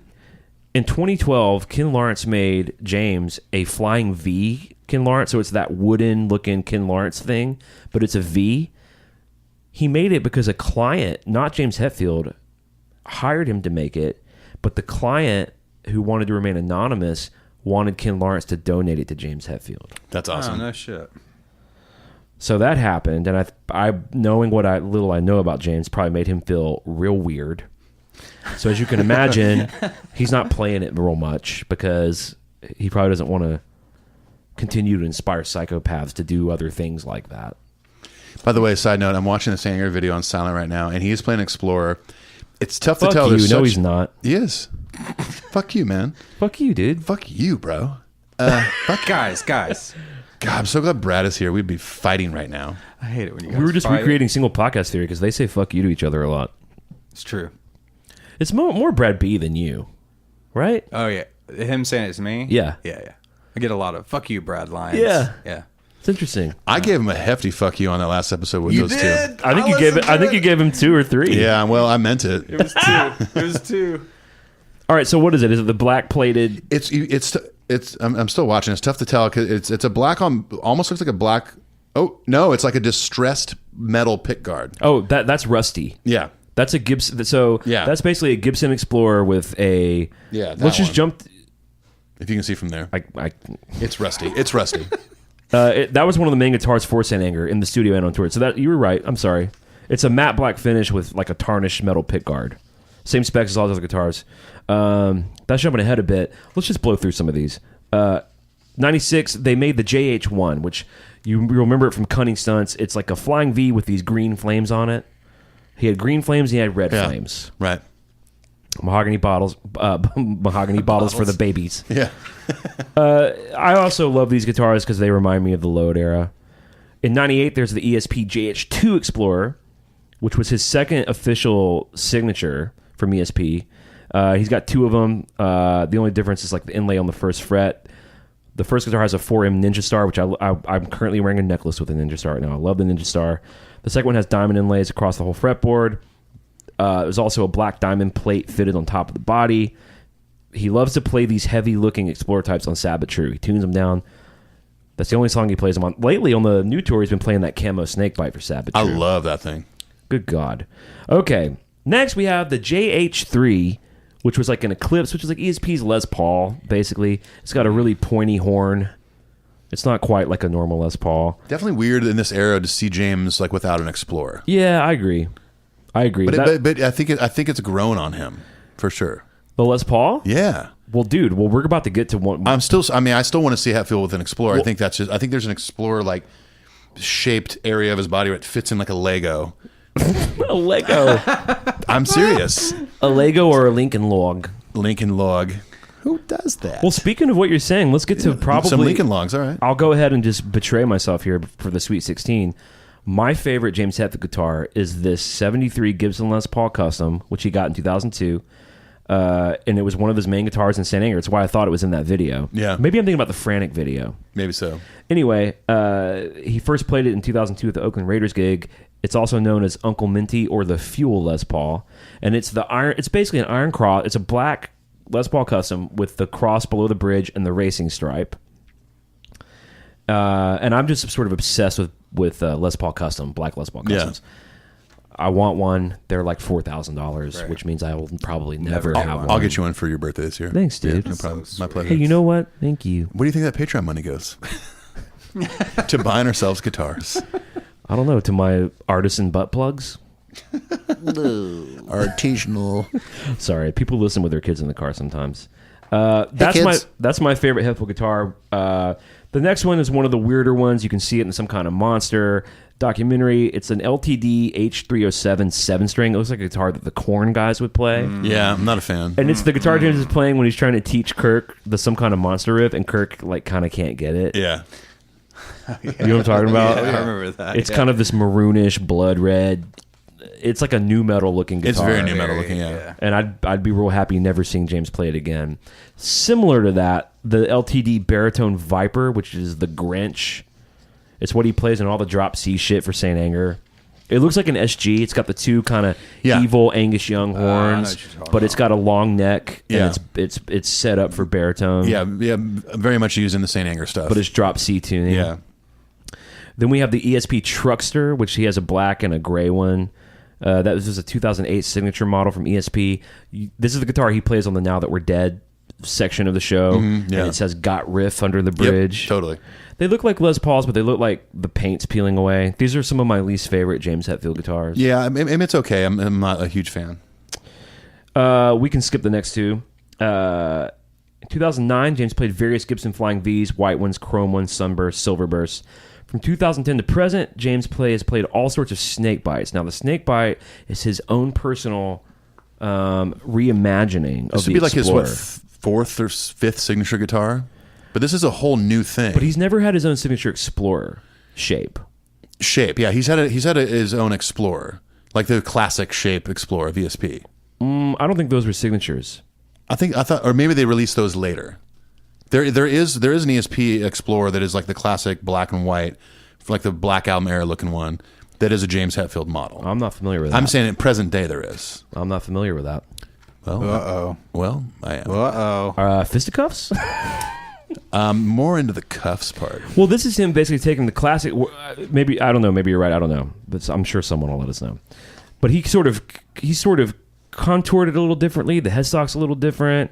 He put all his little cool. I mean, at this point, 2008, 2009, 2010, we are decades into him being a guitar god. Yes. So when it comes Agreed, time yeah. for him to really and he's known for the Explorer. So what's he going to do to it? So he made all this cool shit to it. We're going to talk a bit more about that later. But he's had all these cool ones made: a white one, a black one, chrome, the aforementioned camo one he's been playing on Sabbath True. He's got like a snakeskin one, and then of course the quilted purple one that we talked about before that he now plays for Dream No More. I already mentioned the Gibson Carina that he bought last year. And then probably one of the coolest guitars ever, the Ken Lawrence Carl, which we've talked about. Carl is made from the wood of the garage that they first practiced in and wrote Lightning and Puppets in. I know, it's amazing. Have you seen that video, Brad? Oh, dude. Oh man, we'll IM it to you. Okay. So it's called Carl bitchin'. because of the address was Carlson Way, where their garage was. Right. And the whole fretboard. I mean, I can't get into all the. We did this on a previous episode. Yeah. Is the whole story of Metallica with Cliff and Oh, Cliff shit. passing away. When This is you on the first see fretboard. when you first see the guitar, you're like, okay, that's kind of an odd looking, like It looks like distressed wood. wood. But it's made from their garage. That's insane. Yeah, the garage got torn down, and somebody that lived there at the time, I think, kept a few pieces of wood from the garage, and that's what it was made out of. It's so What kind of bitch. wood It's it is. That's badass. it's so bitchin'. It's probably just like it might be cedar or something. Who knows? But So let's talk some acoustics real quick. So you'll recognize from Benjamin Purge, he played this Gibson Chet Atkins Classical. It was a black guitar that he would have like on a stand that he would do for like Unforgiven back in the 90s, the 1990s. Remember that? the 1990s. You'll notice from the Mama Said video, he's playing a 66 Martin D28. It's kind of a wood-looking dreadnought guitar. Yeah. I had a 67 D28 for a long time my grandfather gave me. I sold it a few years ago for quite a lot of money that I used to basically build my studio. That's cool. So That's worth it. You sold it to keep creating music. Yeah. totally. If you were Well, like, yeah, I just that- needed to for make a beer car money. payment. more beer, eat fuck. Yeah. No, the guitar was so valuable that I was scared to play it. Really, I was scared to I didn't take it on the road. Yeah, I I would get that. occasionally take it to sessions, but I was so scared something would happen to it. When I was married to my first wife in Birmingham, we even kept the guitar at my in-laws' house. Yeah. because we lived Just in downtown Birmingham. out of and- fear. Yeah. Now, but the acoustic I just want to camp out on for a second is this Line 6 Variac 700. This is the guitar that you may have heard me talk about James kicked over at my show in St. Louis. Yeah. Because it's basically controlled via MIDI. Yeah. And it can sound like a 12-string or it can sound like A nylon You string. can control the tuning, nylon Yeah. string, down half a step, down a whole step, whatever you really want it to be. You don't have to like retune it to do a different key. You or don't have to something. do shit. Yeah. It tunes itself because it's all This MIDI. is so metal of me, but I don't know if it's the same one. But Joni Mitchell was using one of those forever because Really? all of her Really? acoustic stuff is in Different tunings crazy tunings, and so they had this one just guitar solves that that would just, problem. program it. And even more than that, you could even make it sound like an orchestra model, smaller Martin, or a big Dreadnought, Right, or yeah. like a Gibson J200. It takes on all those characteristics. Which to me, like the idea of using that live is cool, especially when you're only using it like for one or two songs. right. It's just really utilitarian. Yeah, it's very useful. It's very handy. I'm sure his guitar tech is stoked to not have to have like 5 different acoustics, different tunings, different this and that. You But know? it's not something you would want to use in the studio. No. Now, some of the notable guitars that James only played in the studio, a Gretsch White Falcon, which is One of my favorite guitars ever. Neil Young has made that guitar very famous. It's Brian very, Setzer. I mean, Brian Setzer, of yeah. course. He's a big Gretsch Very guy. cool 70s big body arch top white Gretsch guitar. It famously is on Nothing Else Matters, and he takes the I call it vibrato arm. A lot of people call it tremolo arm. That's what I call it. And does this big dive. Does hits the E minor and You can hear it going, most notably on the song, going into the first verse. Yep. So close to it. You can hear it, Yeah. The Gibson double neck, which we also mentioned from the Nothing Else Matters video. That's the one that Never did cared for what they 12-string part, yeah. The Dan Electro electric sitar, which you guys will Rome. notice from the top of Rome. Yeah. James didn't learn how to play the sitar for that part, by the way. And The actual Robbie sitar. Shankar was unavailable to do Yeah, the he was session booked in another session. up in Vancouver. So we got one of our favorites. We talked about a lot, Ethan, the B-Bender Telecaster. Featured on Unforgiven 2, My Friend in My Misery. Friend in Misery, yeah. He did Mama Said, Ronnie, and Unforgiven 2, My Friend Ronnie, Mama. Oh, we already said all those. You can see it on the horrible performance of Unforgiven 2 from the American Music Awards, where Kirk completely fucks up the intro, and I secretly believe it's the reason they never played it again.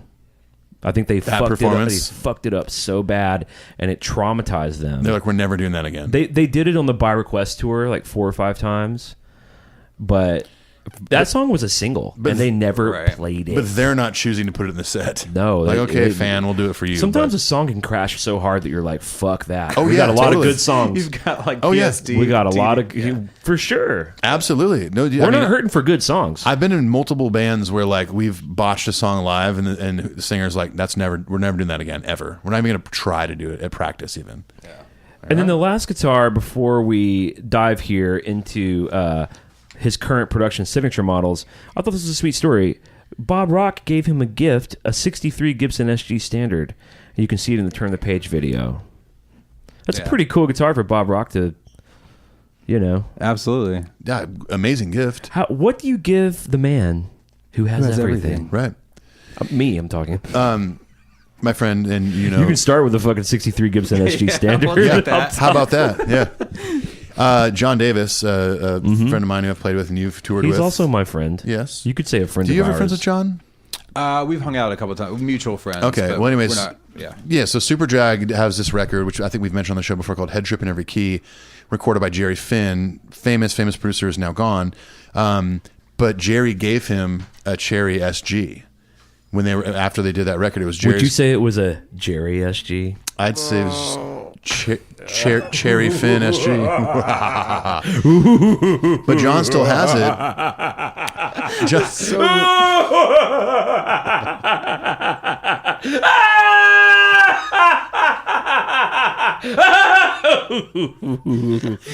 So stupid. The people that are recording Impulse 2 right now are like, what the fuck is happening back there? Just a little bit of classic maniacal laughter. No big deal. Anyways, John still has that guitar, and he took a label maker, and right behind the bridge it says Jerry on it. Still plays and still records with it, but it looks similar to what Bob gave to Hetfield. Ooh. You're still laughing over here maniacally. Oh my god. Maniacal laughter. I'm not going to do it again, dude. You're a liar. You might. That's like saying we're never going to call out Paul's name again. Okay. Moving on. Okay, so let's talk about... Oh my god. Current... Oh god. Okay. You're losing pages? Turn the page. I had to throw at least one shitty joke in here. What if I laughed like that? I'd love to laugh with you because I think that's funny sounding. I heard a girl the other day at the coffee shop laughing like this. And all I could think about was all she's doing is spitting all over everything on their table and her friend. What an awful person. With real tight lips. Very tight lips. Like, wait, it wouldn't erupt into laughter? It would just be... No. It was just like, it was the worst. It was the worst. Okay. Literally the worst. Before we do our Sweet 16 and let everyone off the goddamn hook, I wanted to talk about what you can buy. Okay, these are, you can buy maybe the old trucksters off eBay. Did you ever find out if there was a signature James Hetfield Explorer? It's not currently on their website. However, curious. We're about to go through these, but I thought that never mind. The truckster's not there. Yeah. Dude, I did my research. I know. The current ones though are the ESP Iron Cross, which is modeled after my favorite Uncle Milty guitar. But it's weird. They don't do one in black. They only do it in white. So it's white with chrome hardware, and it's got the black racing stripe and like a chrome Iron Cross on it. For the low price of the ESP one's $5,000. That's Jesus. I mean, these ESPs are expensive. He's got the Snake Bite, which is there's the Snow White and the black satin version. Those are $4,200, and then the Vulture, which is his version of a V, which has got these like cool, interesting contours on it. Yeah, it's really cool. You can only get that in black satin, and that's it almost looks $4,000. like the ends of the V's are like bottle openers. They have this weird hook on the end of them almost. And their counterparts are quite a bit cheaper. The Iron Cross is $1,200, the Snake Bite's $1,200, and they're all $1,200. The Vulture, and the difference really just seems to be that the ESPs are like handmade in Japan, which right. They're getting the touch of a master luthier. Yeah, I understand. The LTDs are no joke. They're still really good guitars. Well, dude, I think even in 2018, if you're spending $1,200 for a guitar, that fucker better be good. Yeah, Exactly, That's yeah. not a cheap guitar. Right. Even for us who Right. do it for a living and like, spend ungodly amounts of money on guitars. You know? And then you can also buy the headset pickups. We've talked about that for $250, and I have this whole blurb here, but essentially the deal with that is they found a way. They went through like 20 or 30 different prototypes to combine the dynamic power of the passive pickups that we talked about earlier with the punch and the EQ and the filter presence of active pickups. So it's pretty cool. I mean, the headset's like, it's like the best of that sort of saturated thing and also that real in-your-face loud thing. Yeah, that shrill kind of early Kill 'Em All sound. Yeah. Yeah. love Mixed it. with kind of what's cool about Load and Reload and Yeah. Black Album. Exactly. So anyway, so there are the guitars. Now, we didn't name every guitar he has. He's got other cool guitars. That's a but- long list of guitars, but those are just the notable ones that like Yeah. everyone should know and have seen live in videos, in the studio, things like that. Now, what I'd like to do, since we've just burned all these down, and if you've all been paying attention in class, is I picked the 16 most notable ones, and we're right now going to do a little segment called Metal Madness, where we figure out which one's the best one. Let's take it to the Metal Madness I'm corner. down.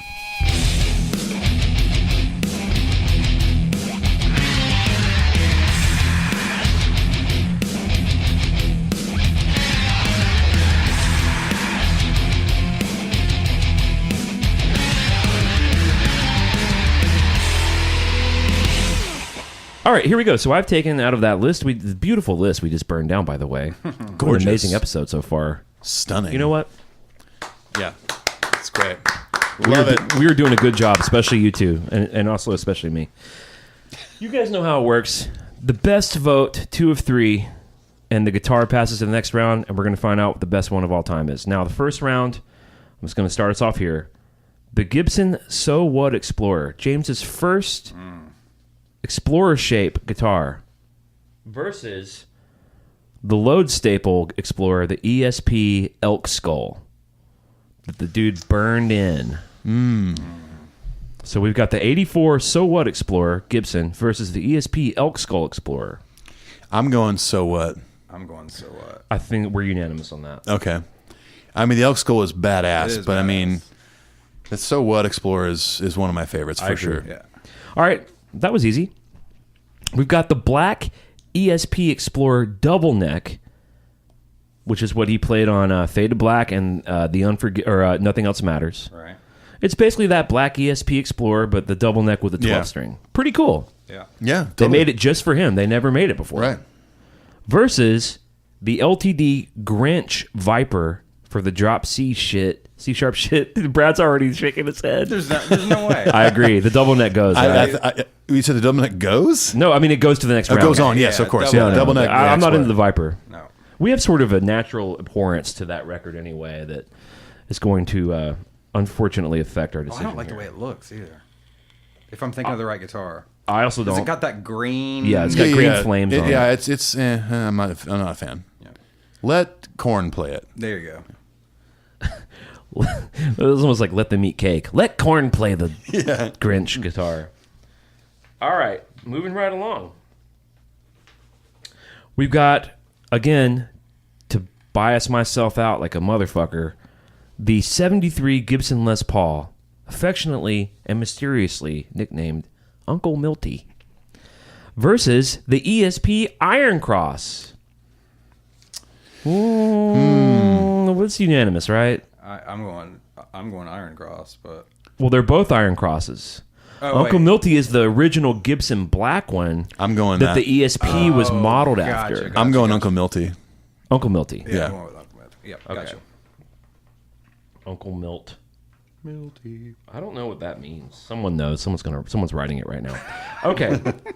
We have the ESP Vulture V, which I gotta say, real badass. Real cool. He comes out on stage. He's been on this last tour. He comes out and he plays Hardwired and Atlas with this guitar. Yeah, opens the set with it. And it's fucking awesome. In the 12th fret, there's this like fucking vulture. Now I love this guitar. Versus the Kill Bon Jovi Jackson King V from Donington I'm kind of that he recorded all of Master of Puppets. right, with. right. I mean, the Kill Bon Jovi thing alone just makes me laugh, and I want that to go through. Yeah. But I mean, recorded so much of Master of Puppets with this. I'm going Vulture. I'm going Kill Bon Jovi. Uh-oh. The Brad. V. Brad. Decision maker. Ooh, she's a little runaway. Oh, are we just doing that now? That is something I can't remember the lyrics, yeah. I'm going Vulture. All right, there we go. Denied. Dude, how did you not sing I'll be there for you. These 5 words I swear to you. 3-part harmony. When you breathe, I wanna be the air for you. I'll be there for you. I'll live and I die for you. Still the sun In the sky for you. Words can't say what I can do. I'll be there for you. Whoa.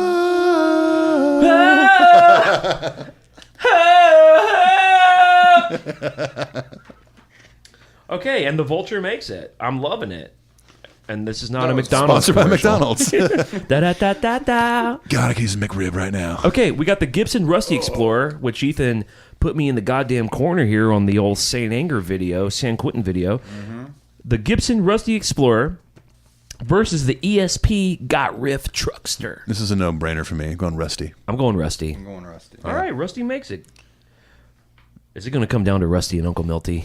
Because I really wish they would get along. Well, all right. Rusty and Uncle Milty were fighting again, and This one's tough, Ethan. it is tough. The B-Bender Telecaster that we love so much from My Friend in Misery, The Unforgiven, Ronnie, Mama Said, and The Unforgiven 2 versus, God, the ESP Snakebite. I'm going Snakebite. It's tough because you have like classic parts on classic songs with that B-Bender, but you also now have this staple guitar live. Torn. What are you feeling? I'm going B-Bender. Don't you do it to me.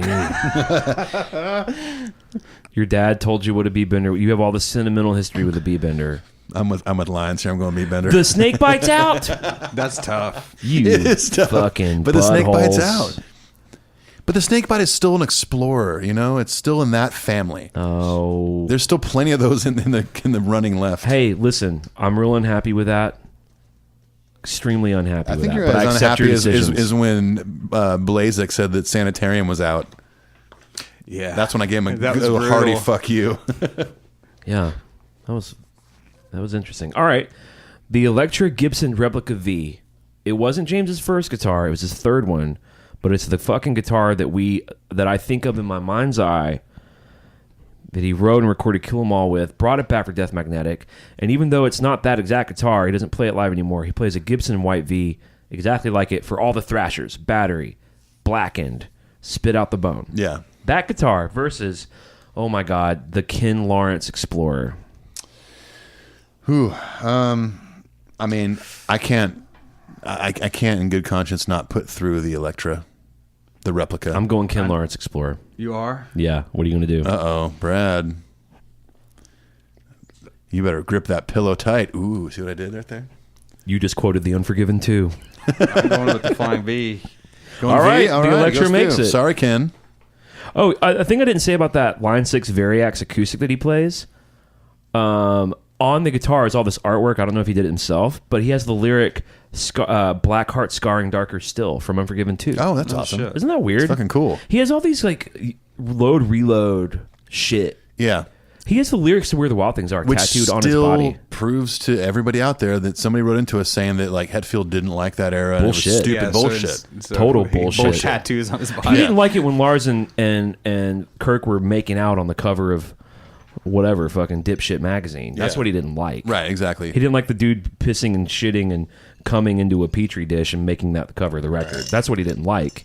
He likes the tunage. Yeah, totally. All right, our last pairing for this round.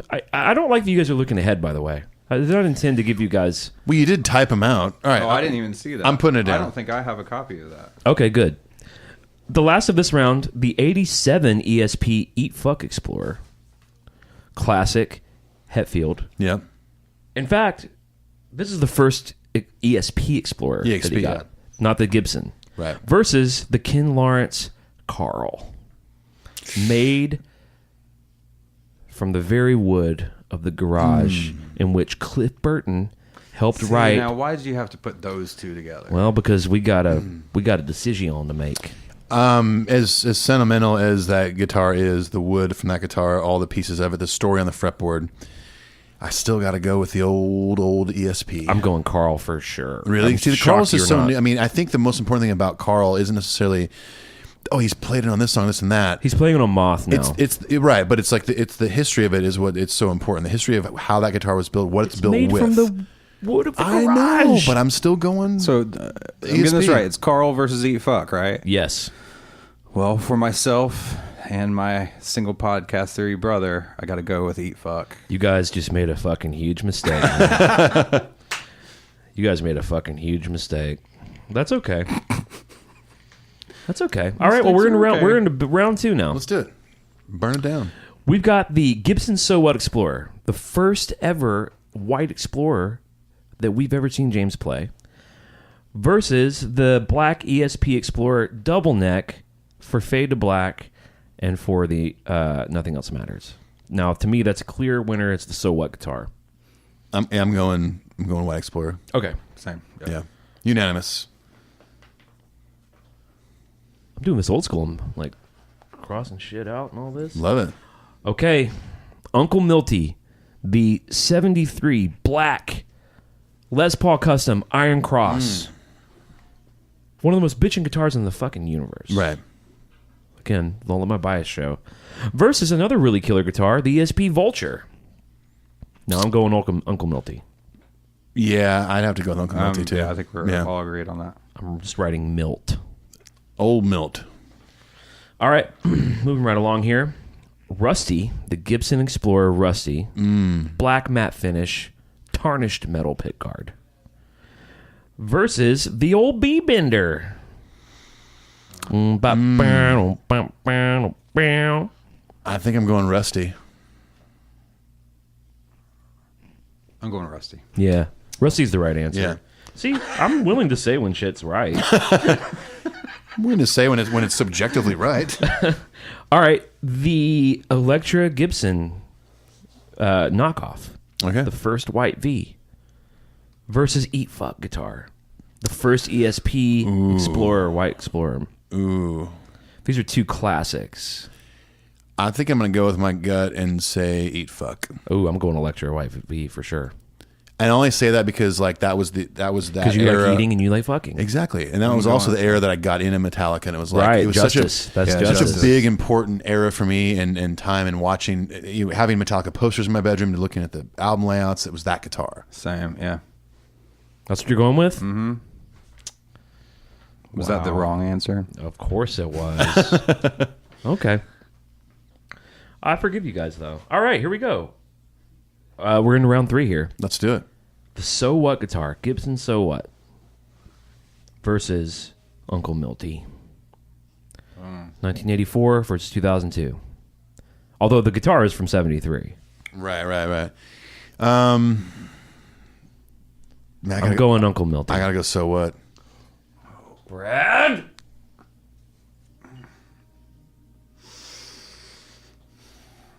Are these dudes cutting vocals out here? Is that Tom York? I think it's Tom York. It's Tom York's impression of a theremin.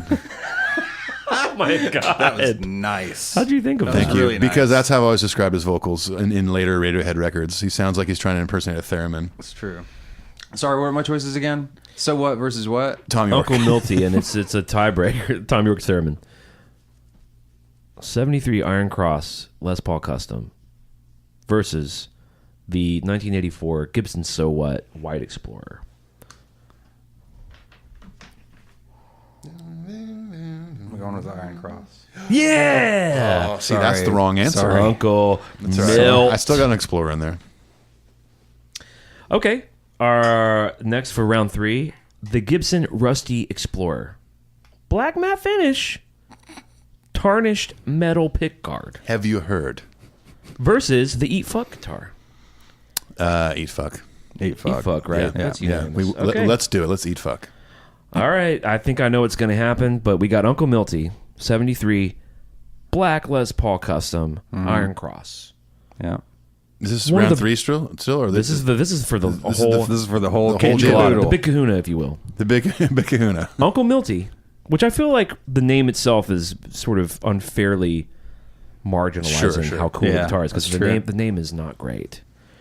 1973 Les Paul Custom Black Iron Cross versus the 1987 ESP Eat Fuck White Explorer. I know my I'm answer going already. Black Iron Cross. I'm going Explorer. I know where you're going. Yeah.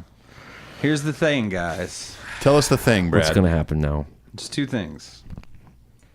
Obviously, I voted for Eat Fuck every time it's come up. Right? Obviously. I didn't know that. I am a huge... I mean, well, you know this. Mm-hmm. I mean, 2 of my 3 electrics that I own are Les Pauls. You own a bitch and gold top. Bitch and Gold Top. I remember that one. So this is really hard for me. But That's what she said. if I just like step back and I think James and a guitar, between the two, I got to go with Eat Fuck. It's My E-fuck. man. It's E-fuck. You put it that way, astutely put. Yeah. All right, and E-fuck Eat foot. Gross. E-fuck is the winner of the Metal Madness Sweet 16 for the best All James right. Hetfield guitar. All right, Amazing, You Give it amazing. up for eating and fucking.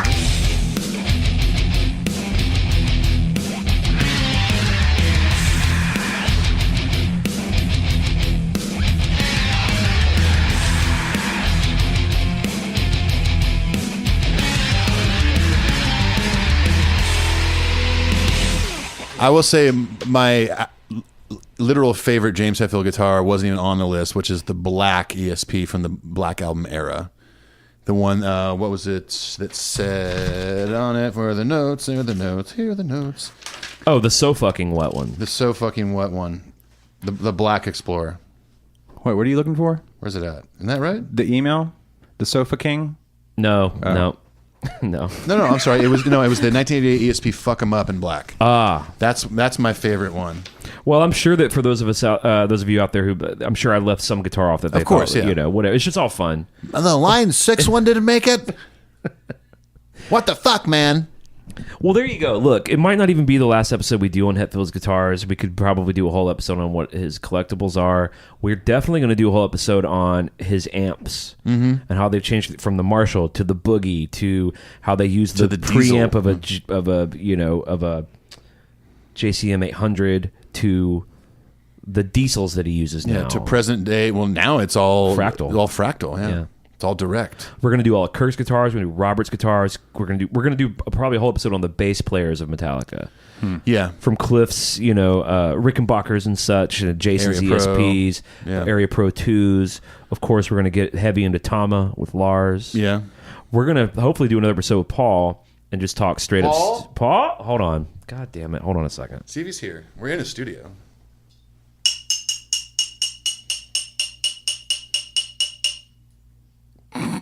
Paul!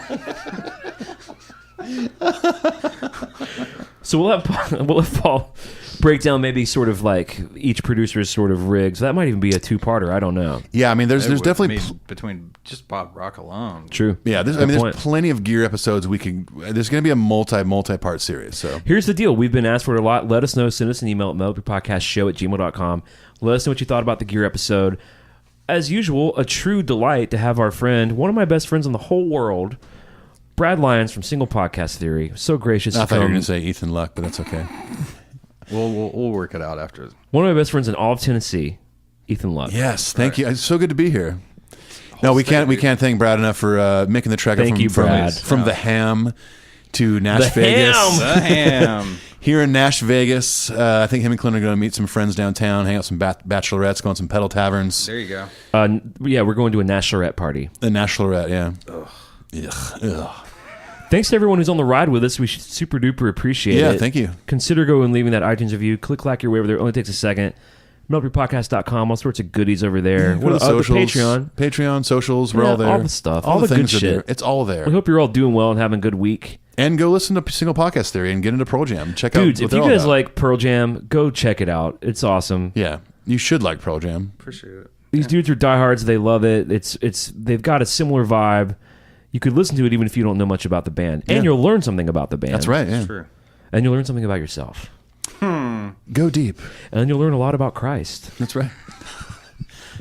Expect the Christ reference to pop up. A single podcaster actually does on podcast altar calls and offering. They don't do Patreon; they just do offerings. Yeah. Rededicate your life. We Yeah. start with praise and worship. We sing release. Yeah, right. Acapella. Totally. Yeah, Yeah. you have to. Yeah. Faithful is a big staple there. Yeah, Yeah. absolutely. Yeah. Well, cool. Well, we burned it down. We did it, right? We did it. Yeah. Anything else to say? You want to say anything? The only thing I want to say is that whenever we're done recording here, I want to have a pillow fight since we've been gripping our pillows so tight this whole episode. Deep. I've done this thing where now I've my T-shirt is because I've body problems. Yeah. With myself, and so Yeah. I've been hugging it and bent over. Are you and sweaty? now I know that when I stand up, my shirt's going to be all stretched out around my belly area, and it's going to make me self-conscious. No one's going to look at it. You're wearing all black. You'll be fine. And it's dark very outside. slimming. Yeah, Yeah. it's black is slimming. That's why I'm wearing a blue shirt. I'm wearing all my pentagram accoutrement, so the Dark Lord is protecting me from the LBs I've gained. Hey, we love you guys. We'll see you on the flip flop. Peace. Adios. If you were our advisor, what would you say? Then I would say delete that.